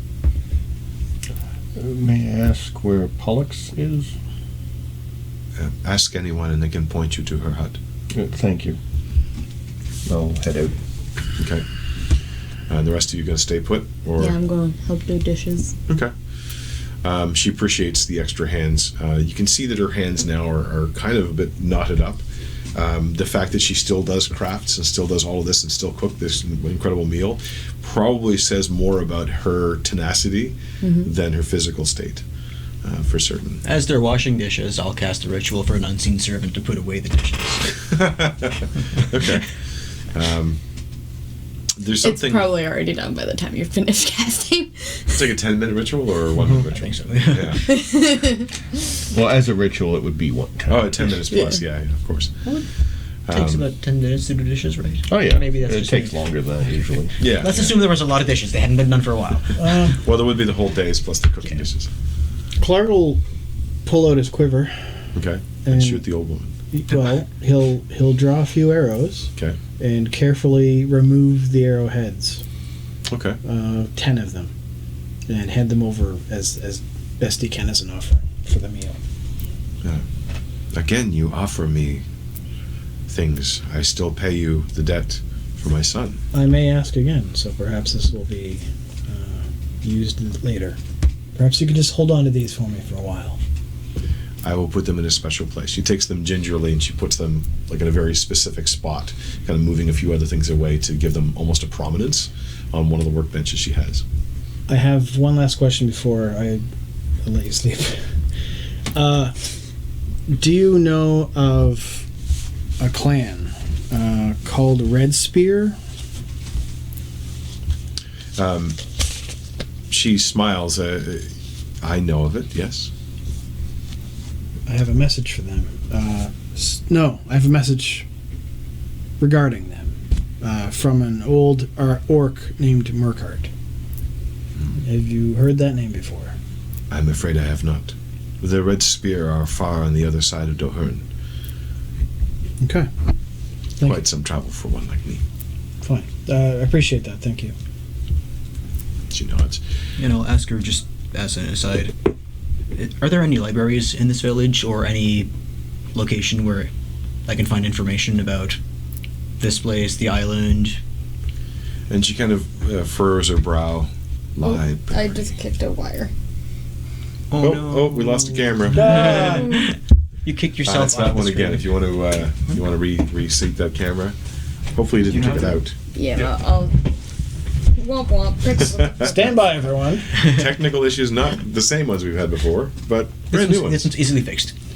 with any luck. Yep, that's good. Hi. It's good. It's good. Don't kick anymore. I back up. It's amazingly sensitive. They exist again. Yes. The legs are away from the table. I'm very happy that it was that easy to fix, actually. I'm kind of shocked. She has to think for a moment. She seems to be puzzled by what you said. A collection of information. Yes, I've heard of these. No, we do not do that. No murals outlining past battles. There is the spine. As I understand it, a lot of the culture here would be passed from mouth to ear. Of course. It is the only way to be sure that it is right. The structures that she speaks about are, as far as I understand it, the only real record that's kept. All right, we'll have to look at them if that's acceptable. They are protected. Only the singers are meant to go to them, to learn how to sing the songs, to teach the other generations. But perhaps with... I would like to try, and you're more than welcome to join me when I do. Excellent, thank you. Speak to my son. He will have more to say on this. Does he speak Common at all? Or any other languages? He does not like to, but he can. Okay. Is there anything else that we can do for you tonight before we part ways? You have brought me back my son. What more could I ask for? Okay. You are welcome in my home, anytime. Okay. And I may not be able to make the soup every time, but I will try. It was very good. I would like to learn next time. Perhaps tomorrow. Sleep well. She bows her head and just kind of moves to the other side of the kitchen, and there's another room beyond where there's a small cot or something. Amrun, you step out. You see a lot of work going on. The fish are now well distributed, and 2 other ships have come back in. Don't seem to be any worse for wear. Maybe the only ship that was attacked. But there are a large number of orcs, and only orcs. You don't see any other races represented here at all. A lot of them seem to be younger, certainly younger than Gannett is. All of them seem to tower over you, though. Almost all of them, except for the ones that are obviously children. But even they seem to be nearly as tall as Klaarg to begin with, although thinner and less muscular. None of them seem to be bothered by the increasing cold that's happening, that you can feel now, wrapping around everything as the sun is now dipped below the horizon. But they're unloading the ships as they come in. I'm going to put on that big black and silver coat that the orc gave me. Ah, okay. And Rackdale, I think. Yes. Yeah. The pimp jacket. I love it. Right. Looking swanky. I think I still have a picture of that. I think you had that in your bag of holding, right? Yeah. So suddenly pimp jacket. Everything goes in my bag of holding. All right. And then you draw a few looks as you pass by, and this jacket is sized for an orc, so it touches basically touches the ground from where you're standing. He might have had it. I had the bottom like adapted a bit just so it doesn't drag at some point, but he'll head towards the middle of town and look for anyone who looks like they might know who Pollux is. Okay. On the edge of the town is mostly larger, non-walled buildings. Basically, looks like just meant to keep the rain or possibly even snow off while they're working on things. It's a sandier beach with a little bit of gritty rock in it as well. And beyond this one house, which seems like an exception, it's the furthest one to the water that you see. You see collections of small huts. Many of them, like this one, are actually elevated a little bit off of the sand itself. To keep the water from flowing in. And you do get a number of strange looks as people pass by you in this coat. Some of them kind of laugh a little bit. You get the impression that because they're not affected by the cold at all, this is something meant for a lot colder than this. But no, that's fine. He probably still has it open at the front because it is meant for really cold. Yeah. So he's a little warm in it. But yes, he will find someone who happens to look at him and walk up to them and say... There's an orcish woman who seems to be kind of smirking a little bit and crosses her arms and watches you walk up to her. Looks a little dubious. Hello. My name is Emran. I am looking for Pollux. There's a kind of crease in the forehead and a slow nod, and just gestures over to one of the particular huts. Doesn't look any different than any of the others. There, in broken common. See. Thank you. And she kind of looks at you. You hurt? I am a little out of sorts, but I am a healer. I thought I would talk with Pollux if she wishes. She looks like she's trying to understand all of those words, but not all of them seem to be hitting the mark. Pollux. Thank you. And kind of watches you walk away. And you hear a bit of scattered conversation behind you. Her and it looks like two other orcish women are laughing, maybe giggling a little bit. Make an insight check if you'd care. Son, that cloak with those boots. 14. 14. It's a little hard to make out because of the cultural divide, but you get the impression it was appreciative, as in, that's a really nice coat, and he's short, but that's about all you can figure out from that conversation. Yes, I will walk over to the hut and... Okay, there's a simple door in front. I'll knock. Okay. There's a shout from inside. You don't know what the words were, but it sounded... I'm going to assume that's come on in. All right. So I will slowly open the door and I am looking for Pollux. And you open the door, and where the other room had essentially a fire pit in the center one, this one does not. This one has a pool of water gathered in stone, which has been packed together with mud. It leaks a little bit. You can see some water flowing out onto the floor, but for the most part, it seems to be holding this water in. And you see an orc woman there holding her hand over a young orc boy who seems to have been coughing, and you can see his eyes are kind of puffed up, and his nose is running a little bit, and she's holding him in the water with her hand hovering above the water, and you can see the water kind of twisting and whirling around over top of him where her hand is moving. I'm assuming he does not appear to be drowning. Well, he's choking a bit, but it also sounds a little bit like coughing. Yeah, but he's not going blah blah blah blah blah blah. Air coming out of him. Oh yeah, water. Yeah. There's definitely air coming out of him, and he seems to be a little bit uncomfortable. She looks up at you, and does he appear to be fighting for his life? He doesn't appear to be trying to like hit or punch or twist. It's more of, is this consensual? it's more like, I really don't like this. I'm terrified of this. I'm going to assume she's not murdering him. But she does look up with a rather sharp look on her eyes, just these intense eyes that you can see are glowing slightly bluish white. And like mine, except mine are more cyan.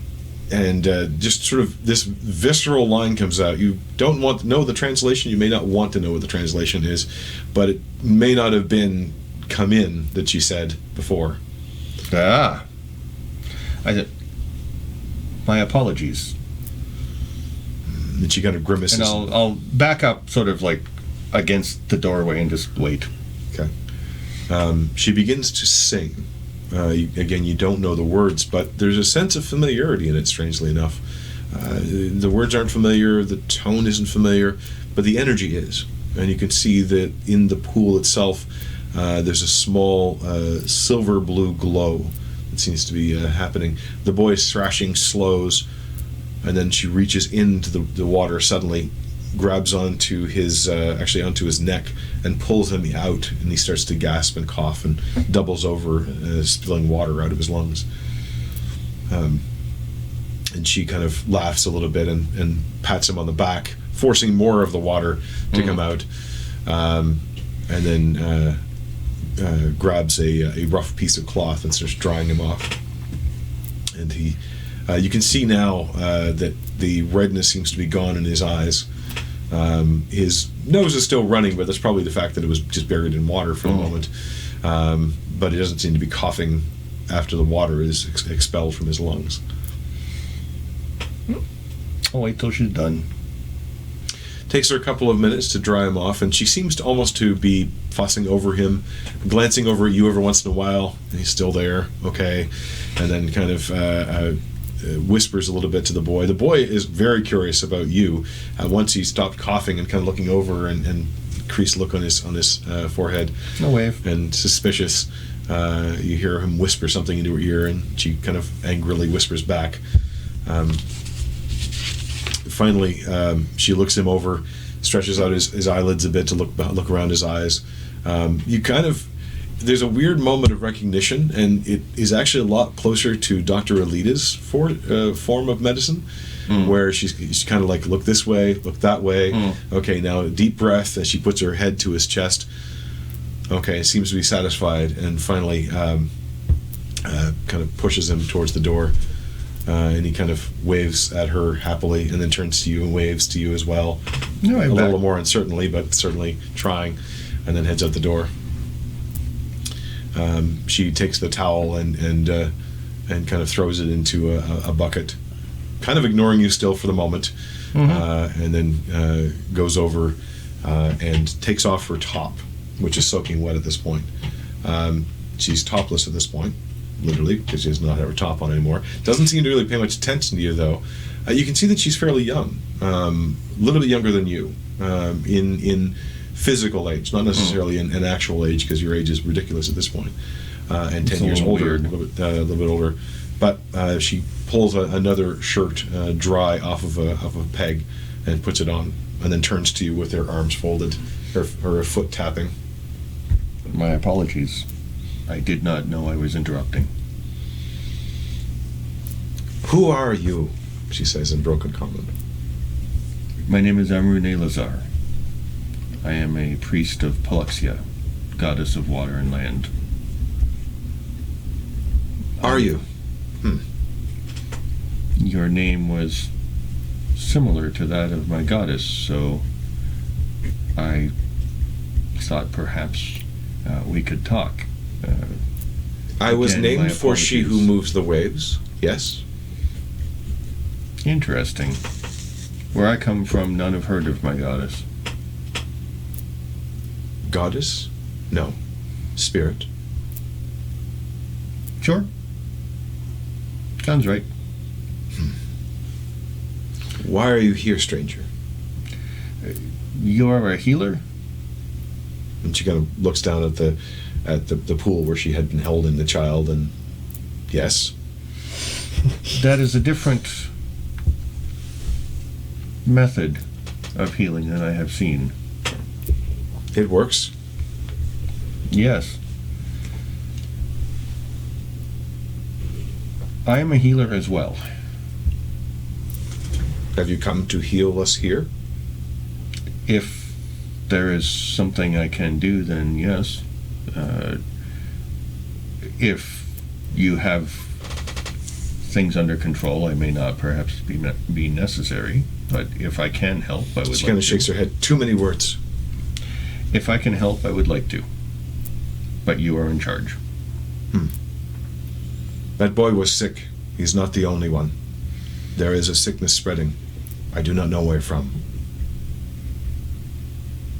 I may be able to help. Good. Are they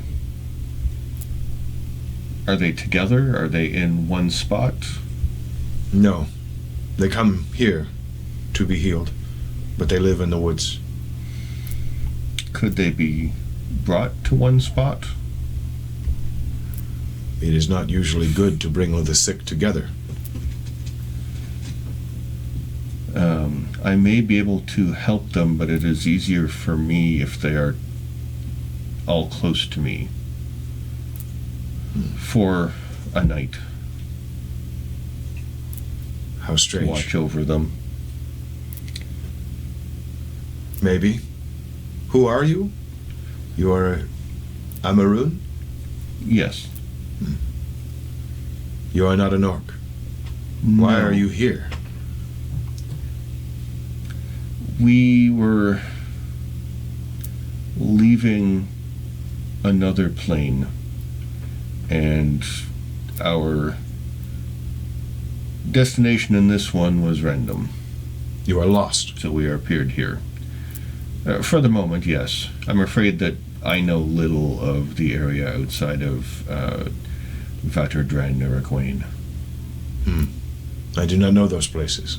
They are far away? Probably. I imagine they must be. Well, if you can be of use, then be of use. We will do this thing now? I can, yes. No good now. They're not here. Tomorrow. Yes. Are there any close to here? I could help them tonight. The boy others came tomorrow. in. I do not know if any others have yet. Well, then I will rest. Where do you live? Nowhere, I guess. It will be hard to find you there. And you get the impression that that was actually attempted a joke, but she doesn't really have much of a smile on her face. Well, is there a town center? She looks confused at the question. The center of the town? Sure. Or a place that people gather. I will perhaps sleep there for tonight. I have a very warm coat. You have a very nice coat. Mm. Who did you take that coat from? It was a gift. When she steps, her eyes widen and she steps back a bit. Who From, would give you a gift such as that? I'm afraid I do not know his name. He was an orc traveling south of where I normally live, a place called Rackdale. I healed his arm, and he insisted I have the coat in exchange. It is a very nice coat. It is a very nice coat. Well, sleep well, lost one from somewhere else. And I will see you tomorrow. And again, my apologies for coming in. I do not speak your language. No. You will learn. Then I head out, and I will wander roughly in the general direction of the middle of town, find a place with some shade overhead, and curl up in my big fuzzy jacket. The tent-like jacket. Well, there wasn't an indication that her son was coming back right away, so she probably meant tomorrow. She also had no indication of any hurry whatsoever. Yeah. So, it looks like you're on your own. Namroon has stepped out for the moment, as he does sometimes. Are you going to just relax for the evening? Yeah. Yeah, relax. I'll try to draw a sketch of that cannon too. From what I remember. Okay. The fire wanes down a little bit. You get the impression it wasn't as much for heat at this particular point. It was for cooking. But there's been no additional fire put on it, so it's fairly dim inside. As you all bed down for the evening, Sure. with that weird sensation that you haven't felt for a long time, a sort of natural weariness, a natural end of a day. The light has gone dim outside, as it should, as it would normally. Finally, in a way, you're back home. We'll take a break. We'll come back in some time. Shortly. Shortly. And we'll figure out what's happening from here. Is it on?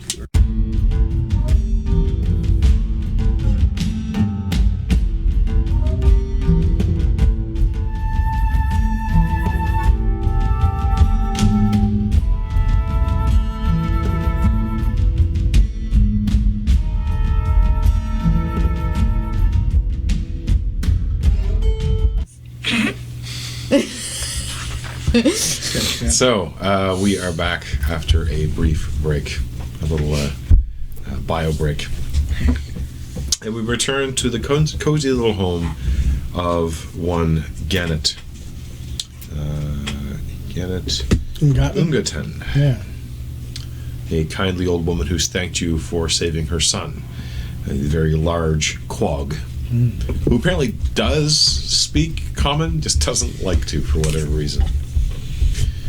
Outside, curled up against a tree, wrapped up in a very heavy coat. He went and sat down and meditated, and then just kind of pulled his feet in and his head in. Became a turtle. He's invented Big, the first fuzzy turtle. slanket, I think it's called.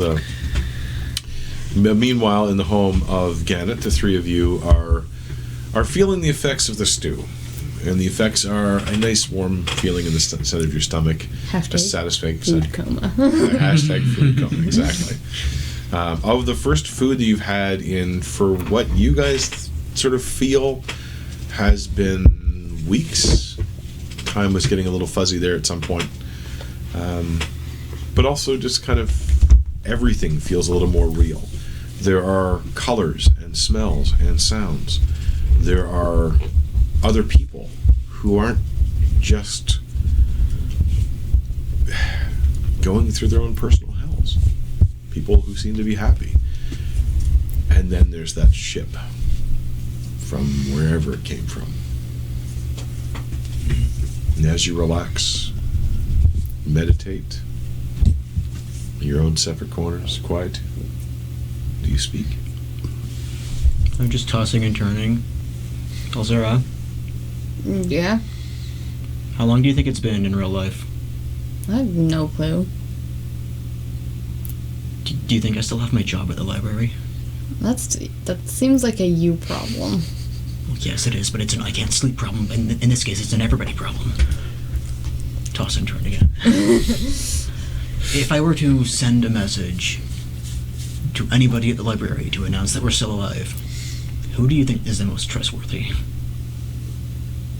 You're the one who knows the people there. But I'm also not a very good judge of character.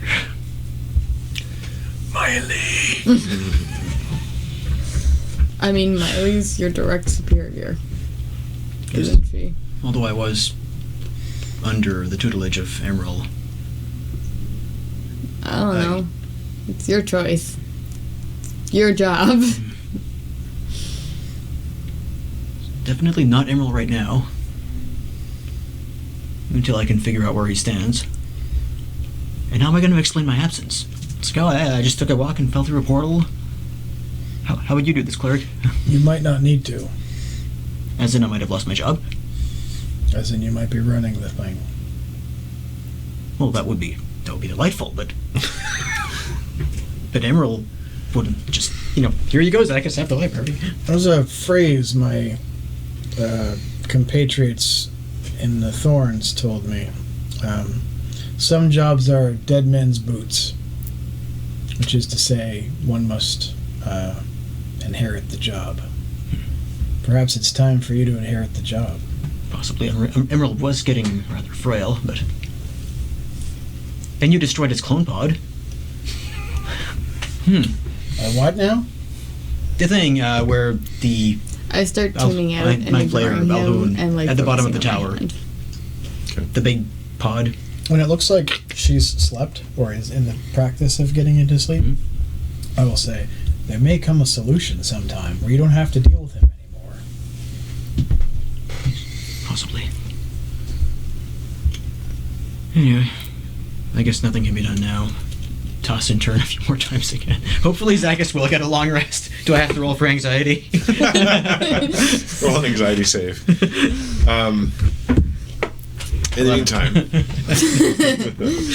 the meantime, Elzara, you finally take a moment to kind of tune out the world.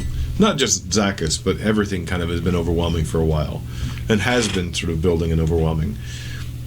There was an instant in the midst of the ritual that Finn was doing, where you didn't just lose connection through the ring.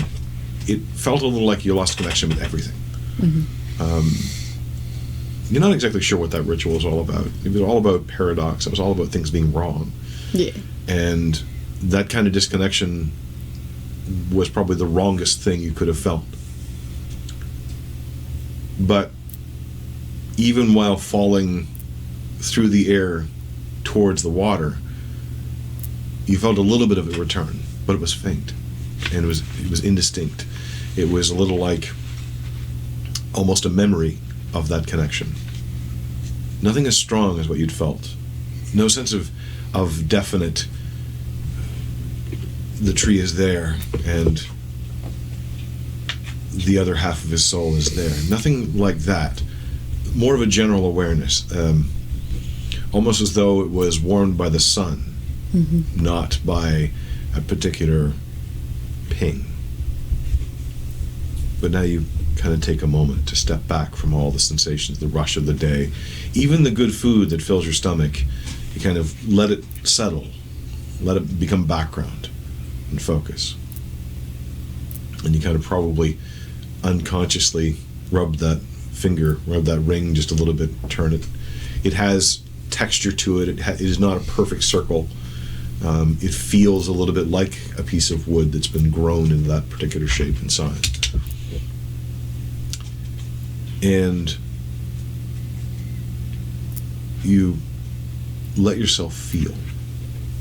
Is the best way to put it. You tune into that. And there's something faint, just on the edge of your perception. But it's there. And you kind of let yourself drift in that direction. And you feel it again from another direction. And a third. And a fourth. And a fifth. And they're not all completely separated in direction. Many of them seem to face southward. You saw the sun fall. The sun actually falls here. It still does that. That's a thing that's real again. But southward is where most of it felt. And from the vague remembrance you have of the maps, Vaderdren is in that direction. The familiar forest you grew up in, the groves are in that direction. And so are little bits and pieces of him. Not only in that direction, and not as distinct and full as it had been. It's a little bit like those first rays of sun, when the sun's just on the horizon. You see that little bump of a glow, and a ray sparks out, and you see it kind of as a distinct single little thing. Not as strong as the full thing, not overwhelmed by the full light, but just that little bit of extra, that little bit of warmth that you feel. It's like that, coming from multiple directions. And there's no words, but you can feel a little bit of that comfort. And you think back to when you were kids, and you would climb trees, and you would lay back in the branches, and if you find that right spot, you know, where the branch kind of bends just the right way, and it seems to curve with your back just the right way, and the needles are young and soft. It's early in the season, they haven't dried out from the winter yet, and it's like you're floating in the air suddenly. That sort of comfort is what you feel. And it feels like home. And I just stay there and meditate the rest of the night. Klaarg. He's gonna step outside briefly when things are quiet enough that he can kind of sneak out. The embers have pretty much died down to nothing but small red glows at this point.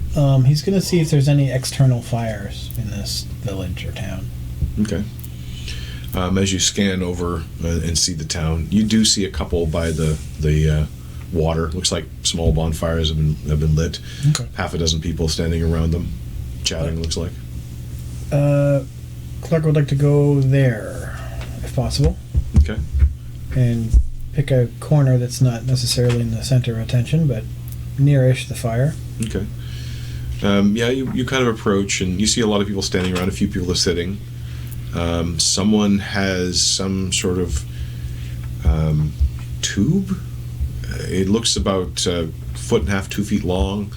They're holding it in front of their mouth, and after a second or two, you hear a few tentative notes start to release from it. It has a low, almost bassy sound.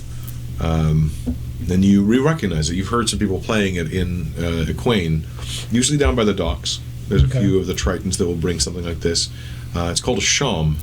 Okay. and it's a woodwind instrument, and they're still practicing. Right. Some of the notes come out a little squeakier than maybe intended, but it starts to build a little bit of a rhythm, and the conversation weirdly starts to almost flow with that rhythm, not wanting to talk over it, but at the same time still wanting to talk and not necessarily sing songs yet. But that person sitting on a driftwood piece not far from the fire is starting to warm up. Okay. Klaarg would like to take stock of his weaponry. Okay. Is he missing anything in particular now that the sun has dropped? Now that the sun has fallen, you reach, and the solid form of the glaive hangs behind you. Okay.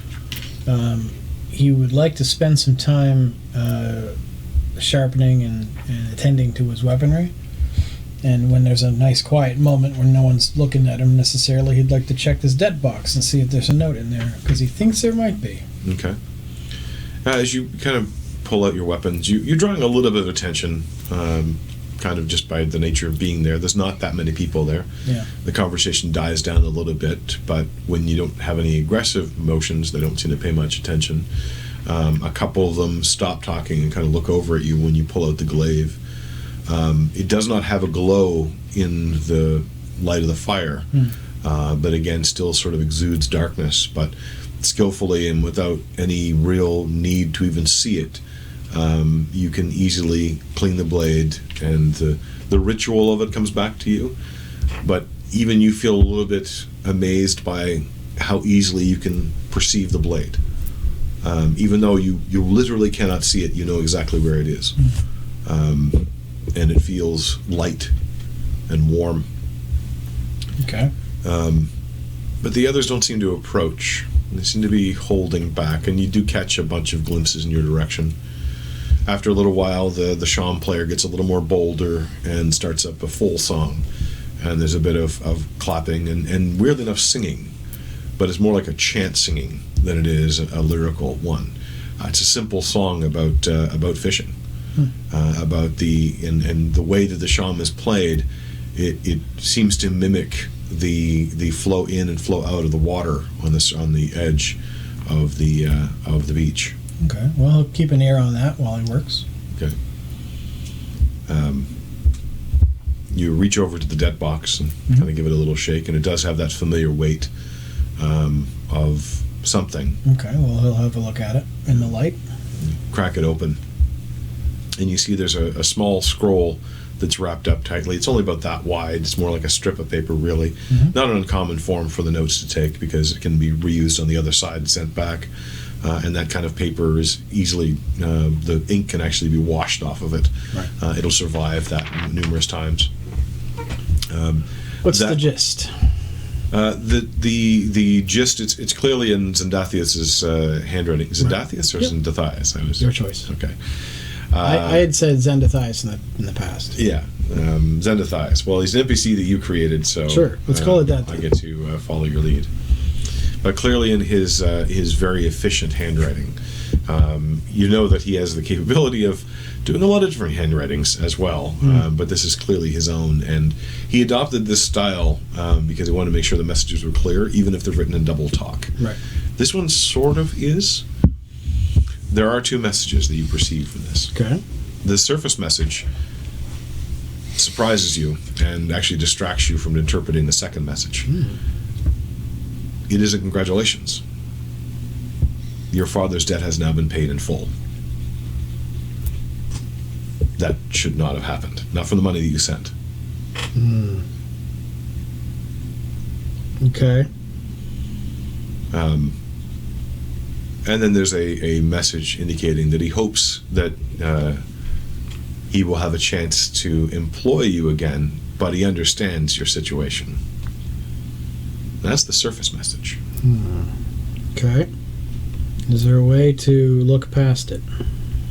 There is. It would be under the fire that it would usually be revealed.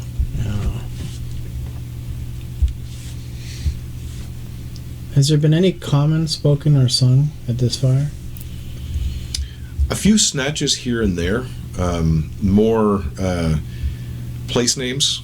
It's weird to hear them out of context. Words that words that orcs don't have words for. Essentially, yeah. I mean, the fishing ones, there's clearly words for. When they start talking about the pretty things in the city, they don't seem to have those words. Okay. So the word ring, or actually jeweled ring, comes out, Okay. weirdly rhyming with an orcish word for conceit. It's not exactly a favorable song towards dandies of the city. Right. Yeah, he'll without too much problem try to get a translation. Okay. Of the Of the note. Of the note. Yeah. So you move closer to the fire. Yep. To allow its heat to kind of warm up the ink a little bit, and the secondary message is released. Okay.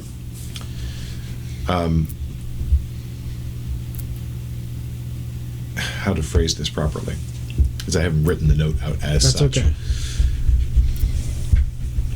I'll take what you got.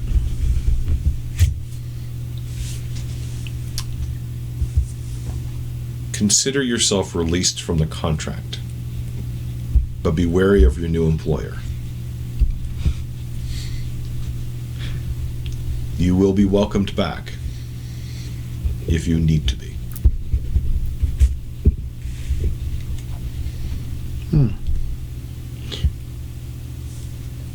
Klaarg will quirk an eyebrow and toss the piece of paper into the fire. Okay. And It burns easily. Grab his things, get up, nod, bow, question mark, to the revelers, and then back to the hut to sleep. Yeah, I mean, you can see that they're passing around some sort of clay bottle as well. And the revelers have gotten a little more revelry, as well as the night has gone on. You notice that they're all much younger than most of the people you've dealt with so far. Right. This is probably the gathering of the apprentices, essentially. Teens. Kind of, yeah. They're all still taller than you. Yeah. Although slender and not as muscled as you are. But they seem to be, amused. When you do kind of acknowledge them, there's a sort of half-drunk cheer that goes up, just sort of like, salute to you too. Oh, well, not really having any idea who you are, but sure. Again, don't seem to be all that concerned. You get the impression that while visitors might not be common here, they don't fear all that much. Yeah. As if, almost as though when visitors are here, they must have wanted to be here. Right. And they must be wanted. At least in general. It's a strange sort of feeling, especially having spent so many years in Aquain, where everybody's suspicious of everything. Yeah. Where nobody talks about anybody who comes off the docks in a positive light. It's always, what kind of criminal are they? Not, are they a criminal or not? All right. Yeah, he'll head back and quietly creep into the cabin and I don't think I'll make you roll find a spy. Well, actually, given that Elzera's there, I probably should make you roll a stealth check, just to see if it would be hilarious for her actually to notice you. All right.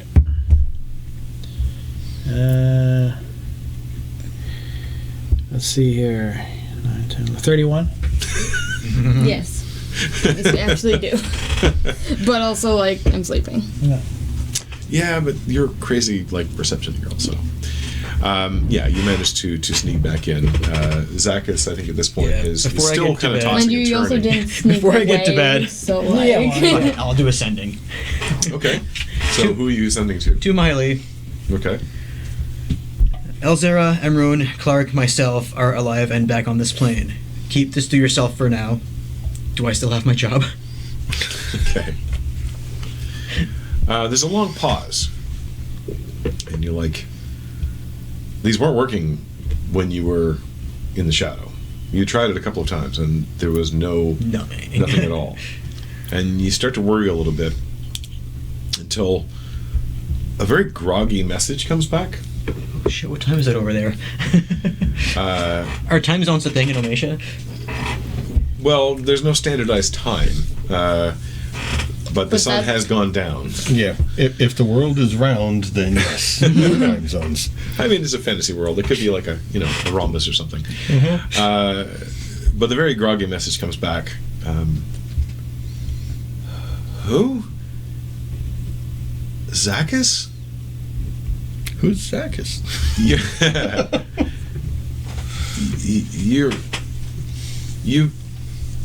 You're, and there's a lot of sort of hesitant kind of.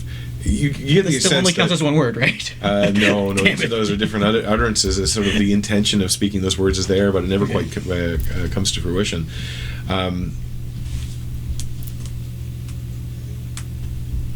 By the gods, where have you been? Your job? What kind of question is... And that's where it cuts off. I'll respond. Oh. Yes, it's Zacchus. What date is this? And I wish I had kept a closer calendar watch. I really... At some point, I wanted to sync that up again, and then I realized, I'm playing with time. This is not going to be good or pretty. But from the confused response, again, still kind of half waking up, but starting to remember as well, because Miley is a spellcaster. Yeah. The words are a little more direct. I won't give you the number, but effectively, like ballpark. from where you were, it has been 5 weeks since you have been here, a little over a month. It was what? It was 3 when you 3, left. yeah. Okay. And that's done like very efficiently. This is the date. Bang, bang, bang. Things at the library are strained. Emerald has died.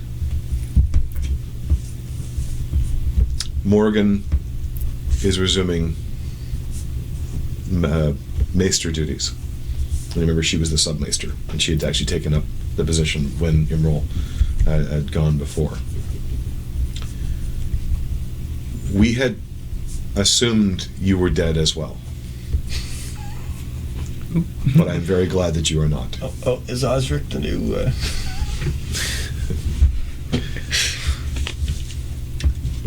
Are you coming home? Is the last thing that comes in the message. Thank you for information.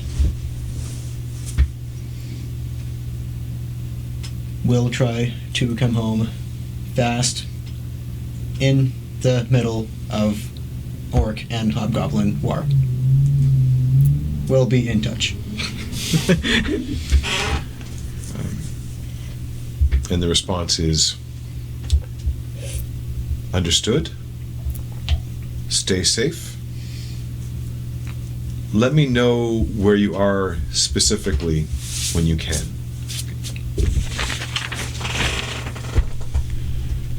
I'll reclaim your office. Excellent.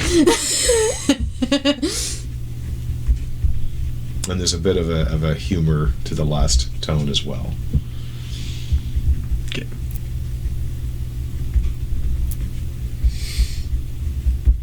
I'm out of standing, so that's it. I really want to know if Osric had your job. I don't think that's his name. I think that was his name. Or except with an O, I think. It's gonna bother me now. Well, I could look it up, but I don't need to right now. No. Sarah, I still have my job. Emerald's dead, though. I look over and it's like, oh, sorry. No. You find your sleep a little bit settled after that. Yeah. And then kind of bolt awake and say, wait, Emerald's dead. And you fall back asleep. I guess I won't get to ask him all those questions. I also guess I can just waltz back in without anybody, like, wondering. Well, she did say that you were presumed dead. Yeah. That's when you kind of bolt awake again. Oh. You wonder what they told your parents. You have more sendings tomorrow. Yeah. and you return, Klaarg. Yeah, we sleep it down. Careful and not disturbing anyone. You do see that still tossing and turning a little bit on the other side. Elzara has disappeared into her sleep. And you all have a long rest. Woohoo! D&D Beyond is still down, so I'm gonna do it. One of the things that, especially three of you, but even in the brief time you were in the shadow, Amrun, the sense of cycles, the sense of connection to the world had been broken. Oh yeah, it's been 10 years since I last slept. That's true. That's true. You had that extraordinary experience through the Temple of Namazani. But for the rest of you, light streaming in through the window feels like a novelty again, like the first time you've ever experienced it. And it's a little unnerving. The fire is stoked up again. You're not sure exactly when she did it, but Gannett is putting a fire together, laying a grate of metal over the top of it, and beginning to cook what looks like some sort of bread for morning. Because I meditate for 4 hours and then just kind of chill, I'd help. Okay. Yeah, she welcomes the help.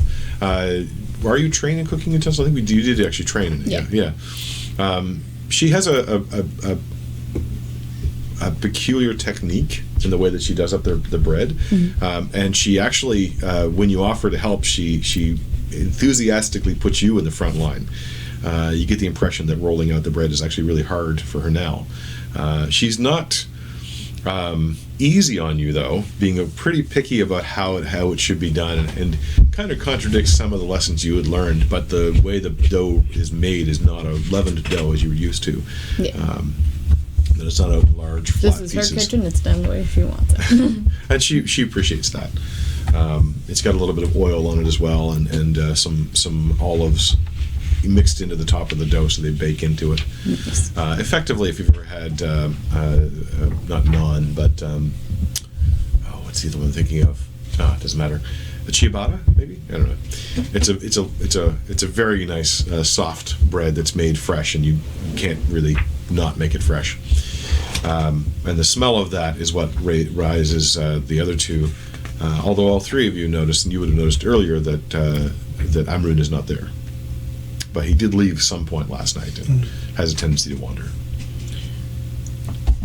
Klaarg would offer to gather firewood or any other sort of job that needs doing for some of that bread. Okay. She doesn't protest this time about the balance of debts, but just simply says that there's more wood stacked outside, and she would appreciate a couple of armloads coming in. Sure. They'll bring in the required and then half hour or more of another one. Okay. How many? I can do the unseen servant again. If you want. Do you take the time to cast it as a ritual? Oh, yeah. Okay. Like while I'm waiting for breakfast to be ready. Okay. She does eye you a little cautiously, not knowing exactly what kind of magic this is. You get the impression that she's not seen this kind of magic very often. And I think that one's just vocal and somatic, right? It's just just voice and hand waves. There's no material or... there'd be a little bit with tracing the runes to make it a piece of string and a bit of wood for materials, but I'm assuming I can find that there. Yeah. Well, the wood is easy enough because he's literally just brought in a handful of wood. Imagine you tie that wood with something, so I'm sure there's a cord or something around. Yeah. And she has all the reeds and stuff that she uses to bind things with. So you cast the ritual, and your unseen servant, unseen, but you know it's there. It can't really heave wood. It's not really strong enough for that. It can do very minor things. What do you direct it to do? Just the smaller pieces of wood. And like one piece of wood at a time. It walks really fast, I guess. Do you go with it outside then, or just tell it to go? Just tell it to. Okay. Or any other like small tasks that she needs to do that she could have automated. Automated. Yeah, she kind of cocks an eyebrow at you, trying to figure out what you mean by having the spirit do things, which what she calls it. And she actually tells you to direct it to stir, and she puts a heavy clay pot on the stove or on the grill, and says, "Can it stir this?" Yes, it can. How fast? Let's see. And she just gets you to do it and keeps telling you to go a little faster. Okay, too fast. Okay. A little slower. Now, different rhythm. And she kind of, you get the impression, kind of like what she was with the bread. She has a very particular way of doing things. And she's a little bit skeptical of this whole thing actually working as well. But eventually, she gets it turning and says, okay, that.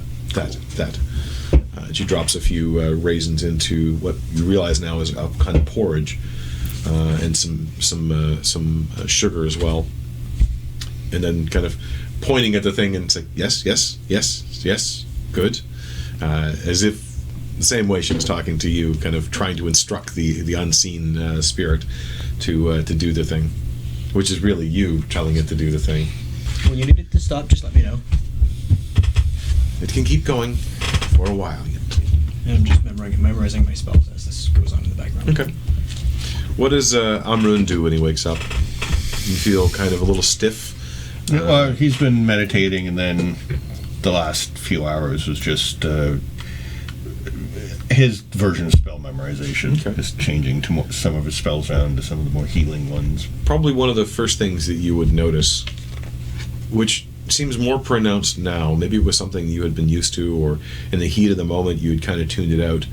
But the steady rush in and out of the water on the beach, that rhythm feels as comfortable and thick as the coat around you.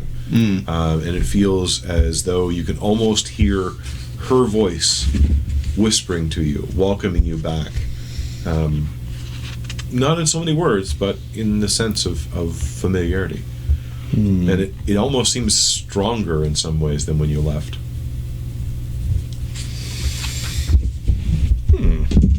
That's nice.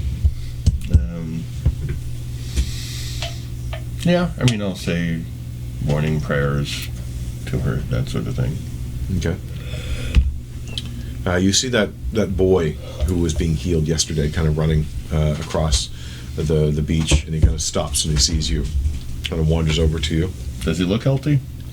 He looks remarkably healthy. There's no redness left in his eyes at all. There's a little bit of hollowness in the cheeks, but you figure that's probably because he just hasn't eaten as much if he was feeling that sick. And he kind of comes over to you and he kind of cocks his head, says something you don't understand. I'll say, I'm sorry, I don't speak your language. You. Make a performance check to get your message across. 20. Nice. Not natural, just 20. You're a mime now. He smiles at the response and kind of mimics your actions as well, and nods very vigorously at the smile, which is also on his face.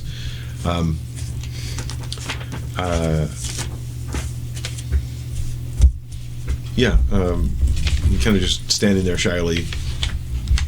Keeps asking you things. This sounds like a question, but again, you don't really understand what he's saying.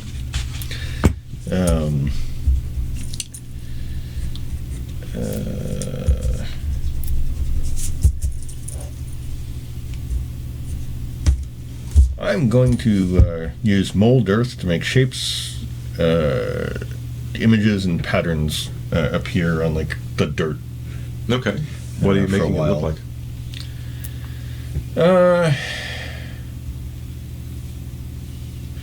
Well, the only thing he's really seen recently was the stuff on the walls in the Temple of Nemazini, so he's going to make some of those and animate them. Ignis is a jerk, and Paluxia is sad, and so is Peturo. Peturo has emo hair. Right, he'll just make it like a little Mini animated anime thing. for the tribe. He kind of laughs with glee, and he tries to kind of interact with it and kind of half tears it apart as he's trying to, and kind of backs up a little sadly that he's messed it all up. But then you probably reset it. Yeah, it just flows back together. He kind of puts his hand out to you, and then turns and runs. just kind of disappears behind a couple of the houses. Maybe he wants me to follow him. I'll get up and follow him. Okay. Or was it like stay, or was it like touching me and then running off? More like stay. Okay, so I'll stay then. Okay. And a couple of minutes later, he comes back, and there's 5 of them now, about the same age. Probably, I mean, it's hard to tell. You haven't really been around purebred orcs, but you're thinking they're all under a teen. But they all stand taller than you would have at that age, for sure. Nearly as tall as Elzera is now, actually, even at that young age. Not that you're short. I know you're not short, but you're taller than Klaarg, and so are they. that is the line. I mean, until Zacchus's Back to issues, normal size. I was the tallest here. But he kind of indicates for you to do it again. How far away is the water from where I am? How close did you want to be? There are some trees that are fairly close to the water. Yeah. If I'm within 30 feet, then that's fine. If it's farther than that, then I can move a little closer. Probably have to move a little bit closer than 30 feet, or for 30 feet. That's it. And I walk over a bit, and I'm going to use shape water to water bend some water around and make it do interesting shapes that they can play around with. Okay. And they at first they're just amazed and kind of timid, but then that same boy kind of runs into the middle of the water and starts chasing him around. Yep. And it'll splash and then reform behind him, and let's have fun with the kids. Amrun's portable water park begins. You hear some angry shouting from behind you. The familiar voice of Pollux, actually. You're not really sure what she says, but turn and wave. The kids look a little embarrassed. And then kind of shrug a little bit, look towards you, smile and wink, especially the lead one, and then they run off. I'll wink back, and then I'll send the water back where it came from. Put it back. Such tricks may fool kids, but they do not fool me. Fool you in what way? We have seen people who've made promises before.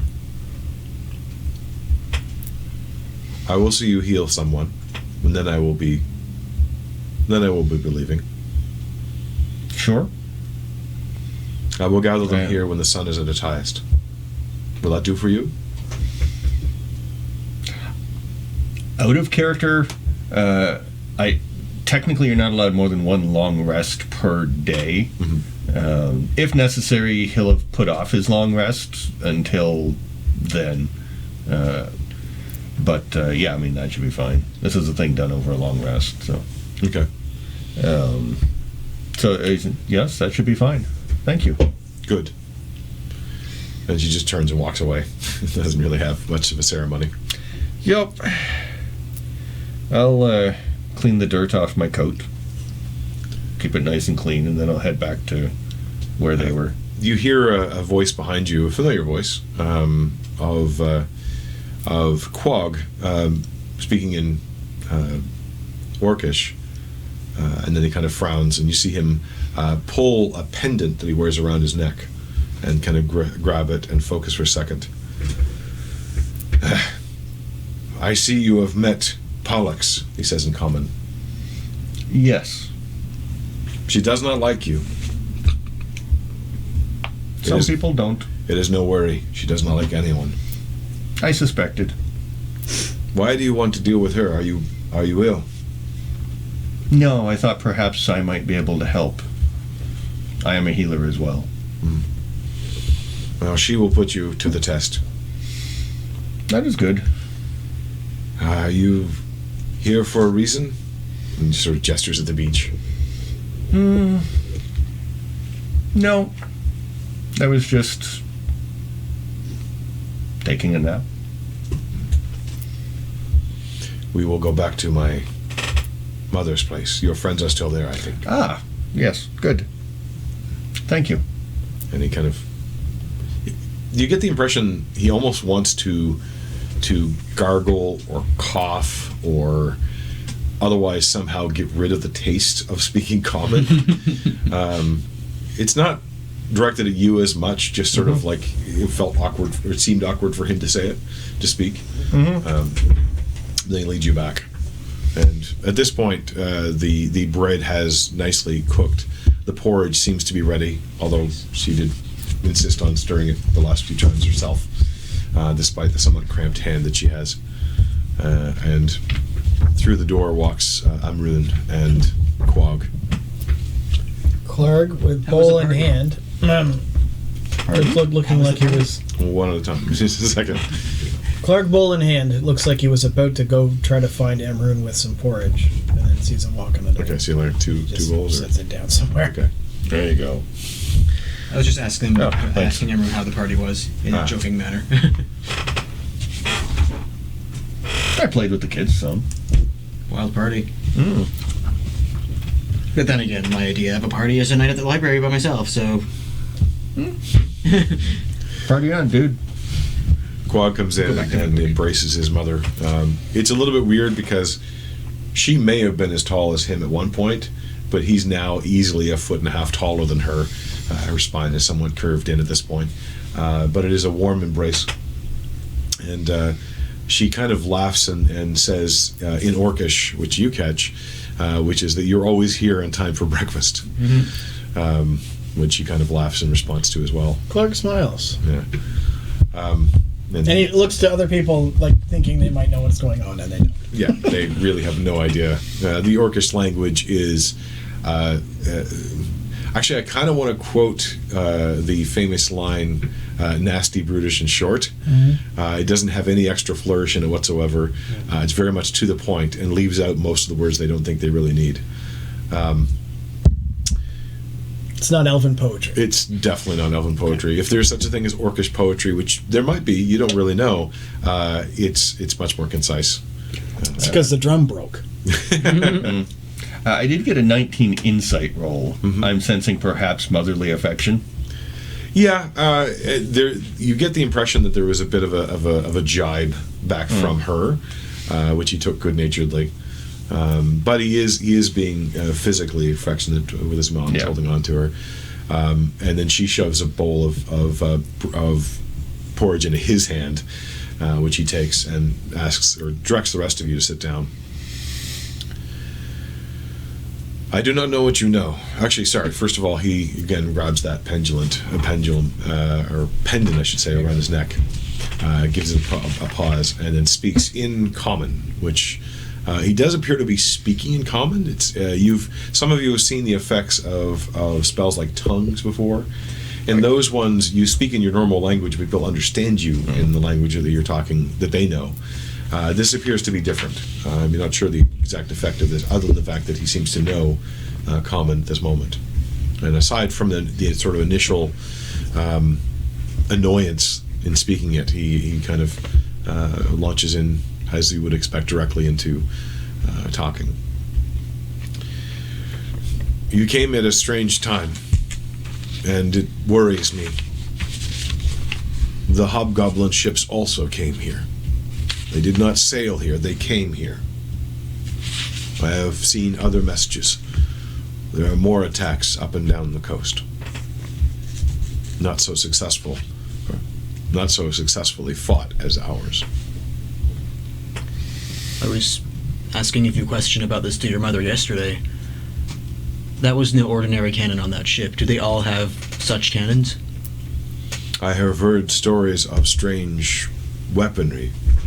None have been detailed. Unfortunately, many of the ships did not survive, and a few people are all that we have left. But they tell stories of terrible weapons.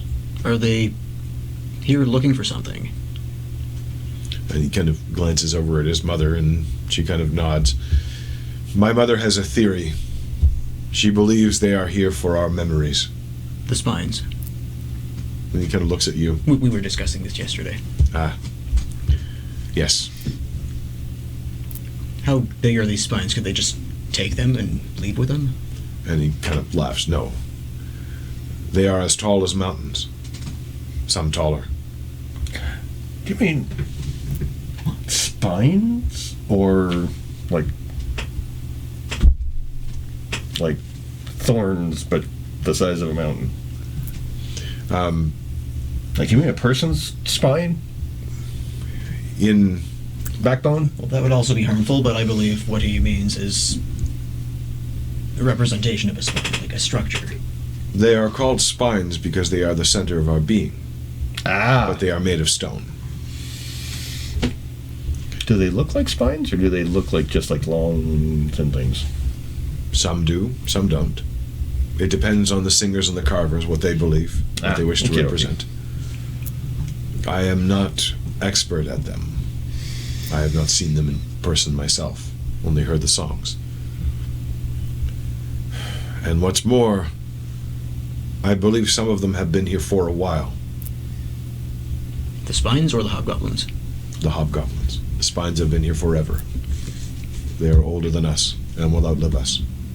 So you think there is some area on this island where the hobgoblins are hiding? I have that fear. I do not know how they came ashore, but there are many coasts. And You, Amrund, you were speaking to Pollux. Yes. Did she tell you of the illness? She said there were children who were sick. Yes, I went to her to see if I could help anyone. She is supposed to bring a number of them to the village today. Many of our young have grown sick. It is not natural. I fear it is an attack by them, but I do not know how. Something magical, most likely. The cannons on the ships sure seemed magical.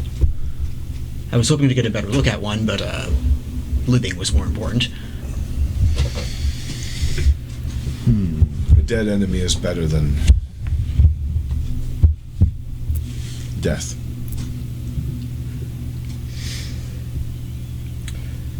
Why did you come here now? We are fated to. We don't know. At that response, he kind of nods, almost expecting that answer, and sagely. There have been dreams, many dreams. We did not know what they meant. People have tried to describe them. May I describe one of mine? Please. We dreamt in the shadow of Baturo, who some people believe was the shepherd of our people, the first people. He nods slowly. He To doesn't seem this- to have a lot of response. To this world. He has sent us to seek something for him, to bring a greater justice than any one person can dole out. I believe that's why we're here. Good. That is a good sign. And Klaarg says that in common. Yeah. He's still speaking in common. Again, kind of almost reluctantly speaking in common. Then what do you need to do? Experts? Find the heart. We need to find his heart and bring it back to the shadow. Heart? Yeah, well, it's a large, relatively elliptical object. What's the word they use here? Spirit. Could be. His Yeah. spirit can live without a heart, but it weakens him. So we need to find it and return it to him. You are looking for someone's heart. Here? The heart of a spirit. It might be near. No doubt it has something to do with the hobgoblins. If they are here, they could be looking for the same thing. We have not seen any misplaced hearts. It wouldn't look like a regular one. Not if it was not within a person. No, it would be much larger. Maybe larger than a man. that we would have seen. Are there maps of this area or of this island? Yes? And there's one by any chance in this location, in this house? I can go and get one. That would be helpful. We do have a ritual we can perform to locate the heart, but we need a map. I can make sure you Assuming it have a map. works.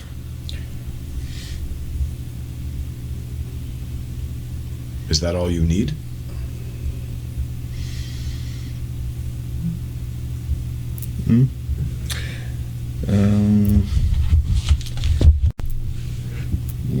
That's Surprisingly nice, but I don't want to ask for too much. I can have maps to you very shortly. Where do you intend to do this?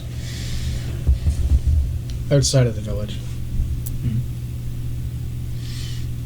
Sure, makes sense. I will find the maps shortly then and return. Is there anything else you need from us in the meantime? Can you tell me anything more about the hobgoblin armies? I'm not a general, I do not fight, but I can pass this along. I've not dealt with more than a few at a time. Likewise. And they weren't organized like it seems yours are. When we fought them on the island, they were organized, perhaps not such a large group. But yes, they seem to be militarily organized. And magically organized. They are not, as you would have here,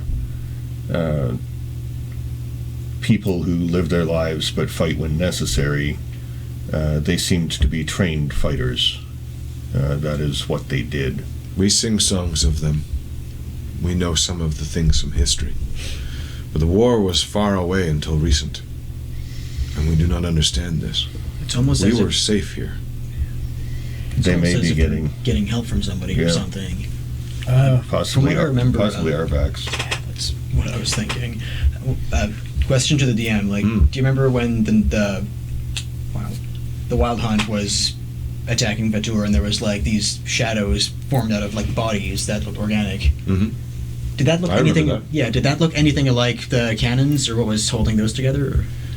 Or? Thinking back on it, there's one distinct difference, and that is that they were distinct. You could actually make out shapes of the cannons, whereas most of those forms had very limited definition.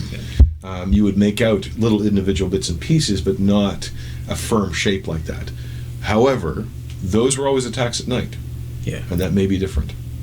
This was in the middle of the day. Well, late day, actually. So, unless you had a closer look, it'd be hard to tell.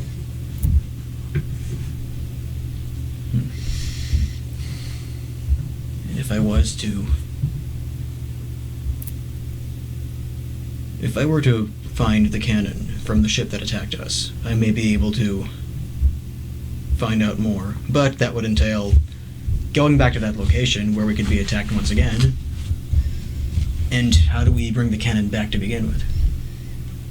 This went down with the ship, yes? Yes. I have ways of reaching the bottom of the ocean without dying. We hold I our can breath. do it. Yes, you could. How did I even forget that? Player. Bad self. We can help with this, if that would help you. It may. It would help you as well. Just to know what we're up against. All right. I will This find is all another during ship. breakfast, right? Yeah. Would I be able to prepare my spells now? Because I haven't touched my spells. Yeah, I mean, you also had earlier time Yeah. when you were up. Yeah. So you could have prepared. Well, this is I haven't touched my spell. I haven't changed my spells. All right. Right? Because I didn't know what we were going to be doing Sure, for the day, sure. so we're just Oh, okay. planning Yeah. time. Because that way I can prepare. So spell is post breakfast on your planner. And Well, we'll chat about what we're doing, what fair the enough. plans are. I think we would give you the time. if you Yeah, asked for and it. I think Yeah. that would be the other thing. In game, you could simply ask and say, "Look, I need time to prepare for this," and that could be when you're ready for the day. I think that's reasonable. Because I usually just carry over unless there's something specific. Because who knows what the day is going to bring, right? Exactly. Well, that's not necessarily true either. He asserts that he will find a ship that is available.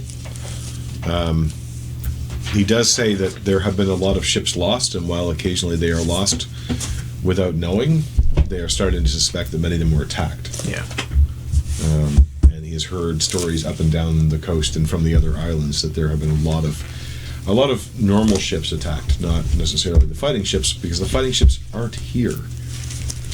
He does say that the war was in the center, not here. It was far from our lands, and now suddenly it is here. We had no warning. Going after the cannon might be one thing to do.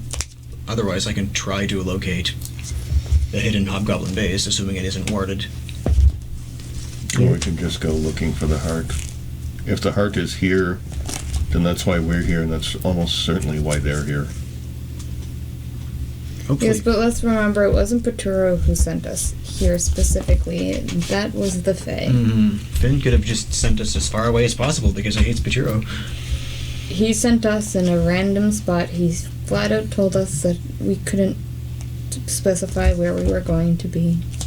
He also said he was lying a lot. Yeah. But once we have a map, we can see if it's on the island anyways. Yep. Then I will go get you a map. Thank you. He doesn't finish with his porridge, but he just hand the bowl over to his mother. And you have your dealings with Pollux. She said, well, the sun was at its highest? Yeah. Yes, at noon. And I will return with a map, and I will start looking for a ship. Mostly thanks. Some have already left for the day, but there may be one that was being repaired. It doesn't have to be a big ship either. Like just anything that'll take us there, and if anything smaller will like avoid attacks, that's great. It will need to be big enough to hold your prize, though. Yes, they can. Although we don't know how big the prize is. It must be something we could move, or else Peturo would not have sent us. But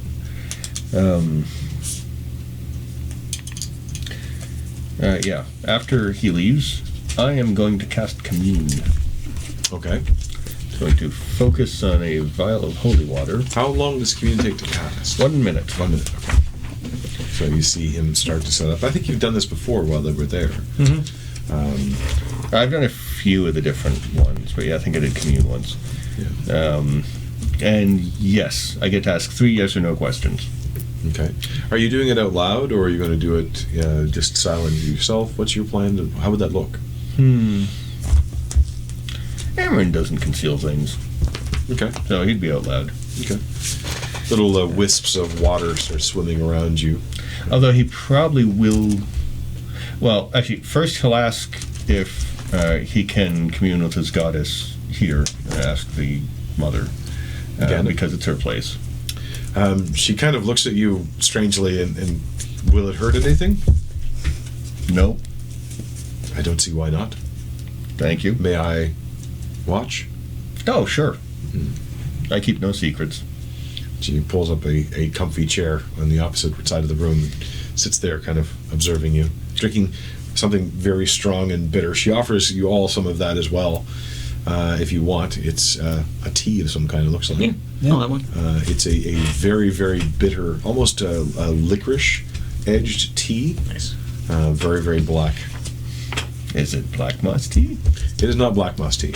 They have, I don't have a name for it at the moment. It's more of an anisette. So yes, mostly this time he just focuses on the vial of holy water that it needs for the spell. Are you releasing it or just having it? Holding it there, it doesn't consume it, so Okay. I'm assuming I just leave it in the vial, otherwise I can't think of how he'd get it back. Actually, no. I suppose I can't. That would count as 2 spells at the same time. I was going to use shape water to do something interesting with it. But, You do, I think, still have the amulet, though. mm-hmm. Okay. Yep. Yeah, he gets 1 more every week. Yeah, I mean, he'd probably have the holy water there and focus through the amulet. Okay. You kind of feel a tug from the vial itself, and let it kind of go a little bit. It sort of hovers in front of you. Little wisps of condensation, just in general, start to sort of swirl around you a little bit, as does a breeze, strangely enough. And he will pray, Pollexia, please give me your guidance. And then, in his meditations, he'll say, is the hobgoblin army on this island? Okay. Or are the hobgoblin forces on this island? Maybe a little less. You see before you the vial of holy water, which is pure and clear, grow cloudy, and it turns gray and it turns green, and then like a spike, like a drop dropped from the bottom that flows its way upward, you see small droplets of red floating upward. Do I feel like that's a yes or a no? It is well, the Or way don't know.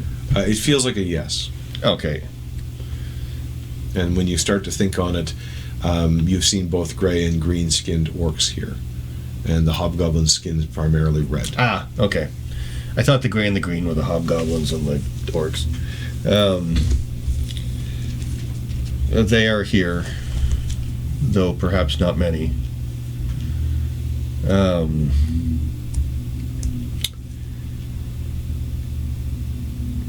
Is the illness being inflicted on the children purposeful or not? Well, no, I can't ask purposeful. Is it being inflicted on them by others?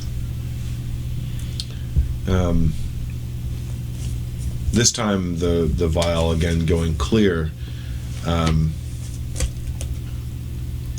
grows little tendrils inside, like mold that suddenly appears on the sides. But the mold doesn't grow in random patterns. It grows in specific lines, as if controlled. You think that is a yes, it is a purpose. So yes, they're being affected, perhaps as the tactic of the hobgoblins. The third one he doesn't say out loud. Okay. He asks, does the healer Pollux serve you similarly to how I do? The water goes clear once more, and then a blue and white swirl forms within, much like the foam on the edge of a wave from the ocean. And they start to spiral and swirl around each other, never quite merging together, and yet moving in synchronicity with each other. And you get the impression that there is an alignment, if not a direct mixing. Okay.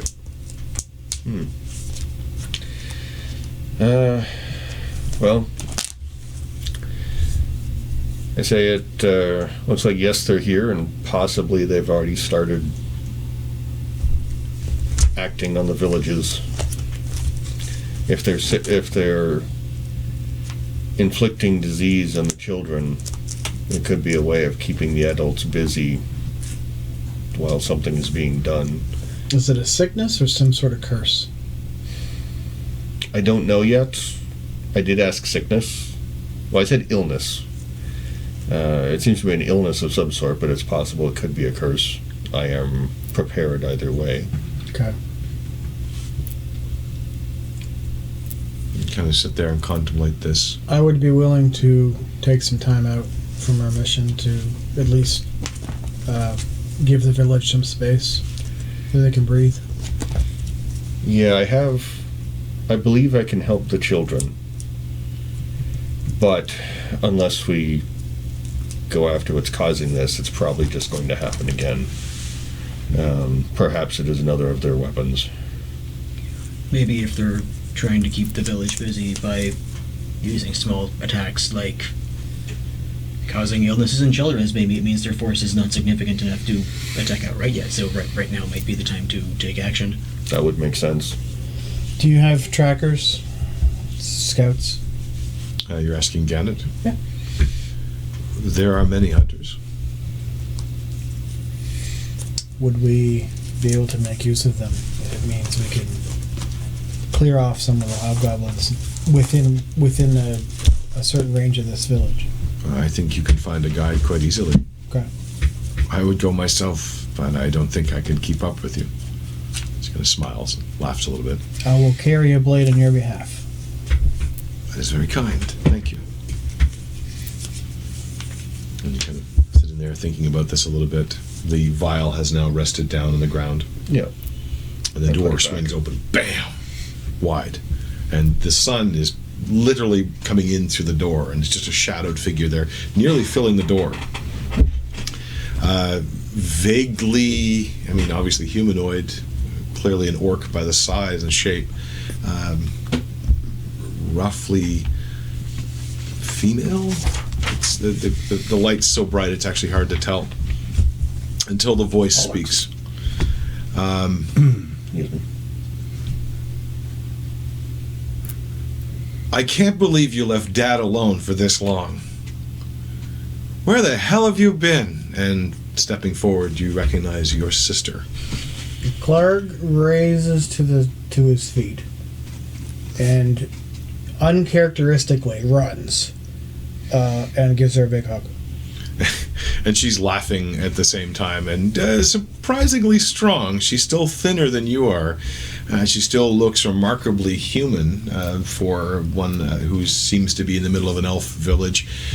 She's dressed in heavy leathers, almost dressed for fighting herself, and carrying a large sword on her hip, as well as a large dagger on the other one. And then, kind of pulls you close. I've missed you, brother. I've missed you. I've dreamed about you. Was that real? Yes. That was real. You've got to tell me that tale. Yes. And we have a job to do here, and if you can come with me, it would be much appreciated. You had to ask? You really had to ask? It sounds like you're busy. Of course I am, but I'll go. Okay. But I won't be. And who are they? These are my friends. I have friends now. Hi. And he kind of looks over at you, and there's this dubious look on her face. Really? This is Zakis, a wizard. And she kind of lets you go and walks forward and bows a little bit and extends her hand. This Hello, is Zakis. Hey. You're tall for an elf. Yeah, She's looking almost eye to eye to you at this point. I was shorter, things happened, magic. You also kind of notice that she's wearing some boots with a particularly thick sole on the bottom. This is Amroon. He's a healer and a good friend. You're the one that Pollux was raving about. And she extends her hand. Raving good or raving bad? With her, it's hard to tell. Okay, I'll accept that. And This you? is Elzera. She is a I see. child of the forest. Is she ever? Well, you've been looking after my brother a little bit? A little bit. Is he behaving himself? Well, he's not trying to get himself killed. I've died many times. Don't worry. Well, at least you're still standing. Yeah. Seriously, he could really use some help. Klaarg is smiling ear to ear, can't help himself. Yeah. And she is as well, actually. If he had a tail, it would be wagging. He had a tail one time when he was a kid. But And he kind of she walks over to Mother Gannett as well, and actually calls her that name. And it's good to see you once again. And Gannett is also smiling wide, as you as well. And for those of you in the room, there's something a little bit odd in Gannett's response. It's not unhappy to see her, more overwhelmed to see her. Even strangely more than Klaarg is. It's something weird there. It's almost deferential. You will really go with them? Of course I will. It's my brother. And he needs a little looking after. He's the younger one, after all. Klaarg just gathers his things, as if he's ready to go off right now. I'll be right over. Oh, no, we can't leave just yet. Pollux has a test for him. She wouldn't miss this for the world, and I would not stand between her and what she has to do. She has a strong personality. Yeah, you're definitely not an orc. Much more stronger things have been said about her personality, usually followed by a punch, but she can also heal the broken teeth, so I suppose it's fair. I prefer not to punch people. Yeah, she does not. She may heal, but she's got a hell of a right hook. Wait, what are you going to be doing? I'm going to take care of some children. He's going to try to cure the plague that's been happening. Oh. At least in part. Which is good news. Pollux is good, but it's been a little overwhelming. A lot of kids have come down with this. A couple have died. You catch it a little earlier now, but... Has it all started at the same time? And can adults catch it too, or is it only children? Seems to be only children. That's the worst part about it. Not that I want anyone to die, but... Would I know anything about spells or, like, medical conditions that would cause that? Like, if, like, only children? I'd ask her, like, what the symptoms are, too, obviously. I mean, she would describe that the early symptoms are red eyes, inability to sleep, but very tired all the time, sore throat, turns into a heavy cough, which turns into coughing up blood and an inability to eat. And eventually they literally waste away. They can't eat, they can't drink, they can't sleep, and they get into this state of just more or less staring, and it's heartbreaking.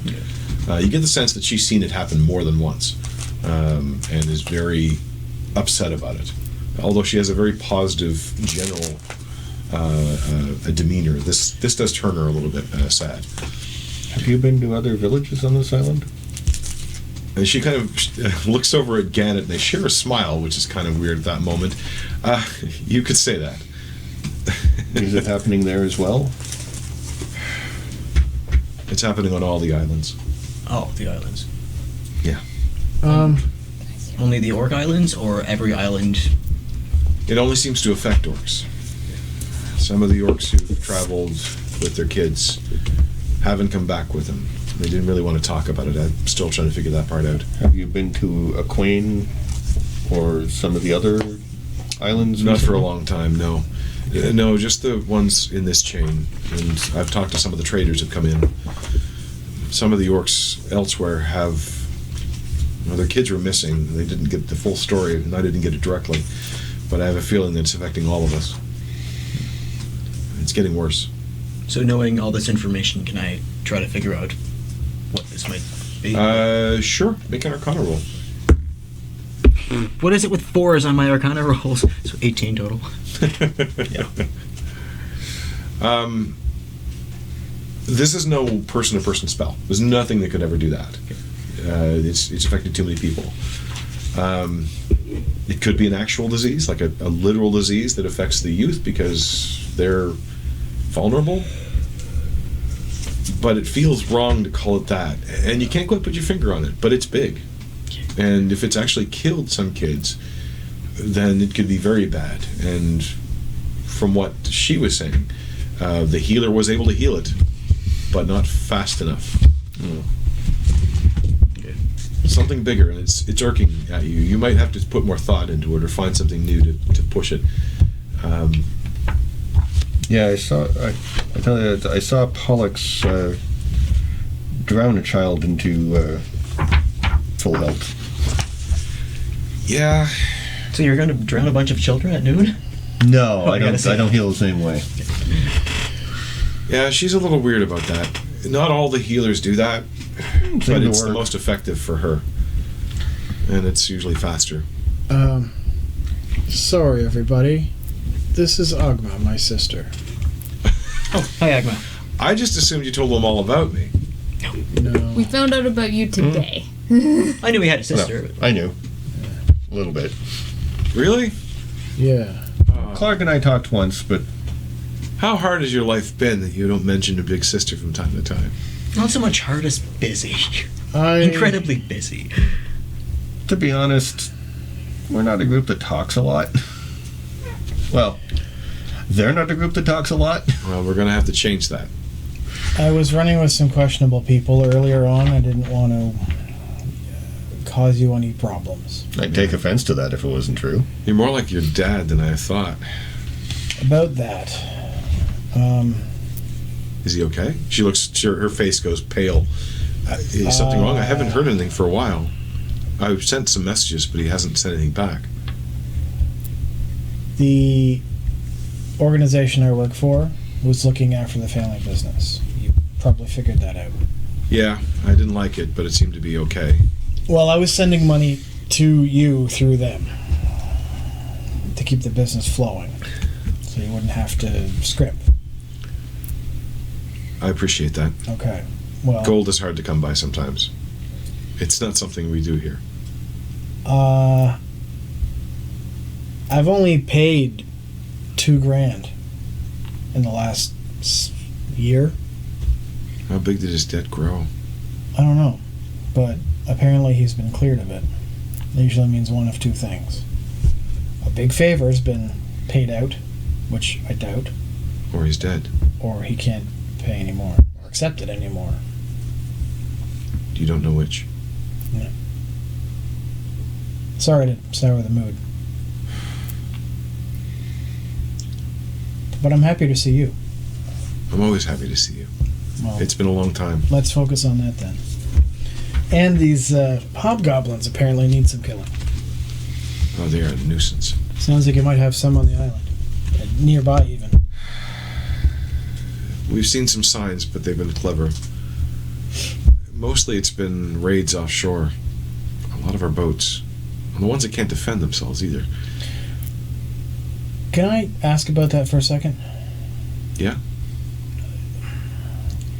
In my visions, you were in the army or something. Something like that. So why are you here when the fighting's out there?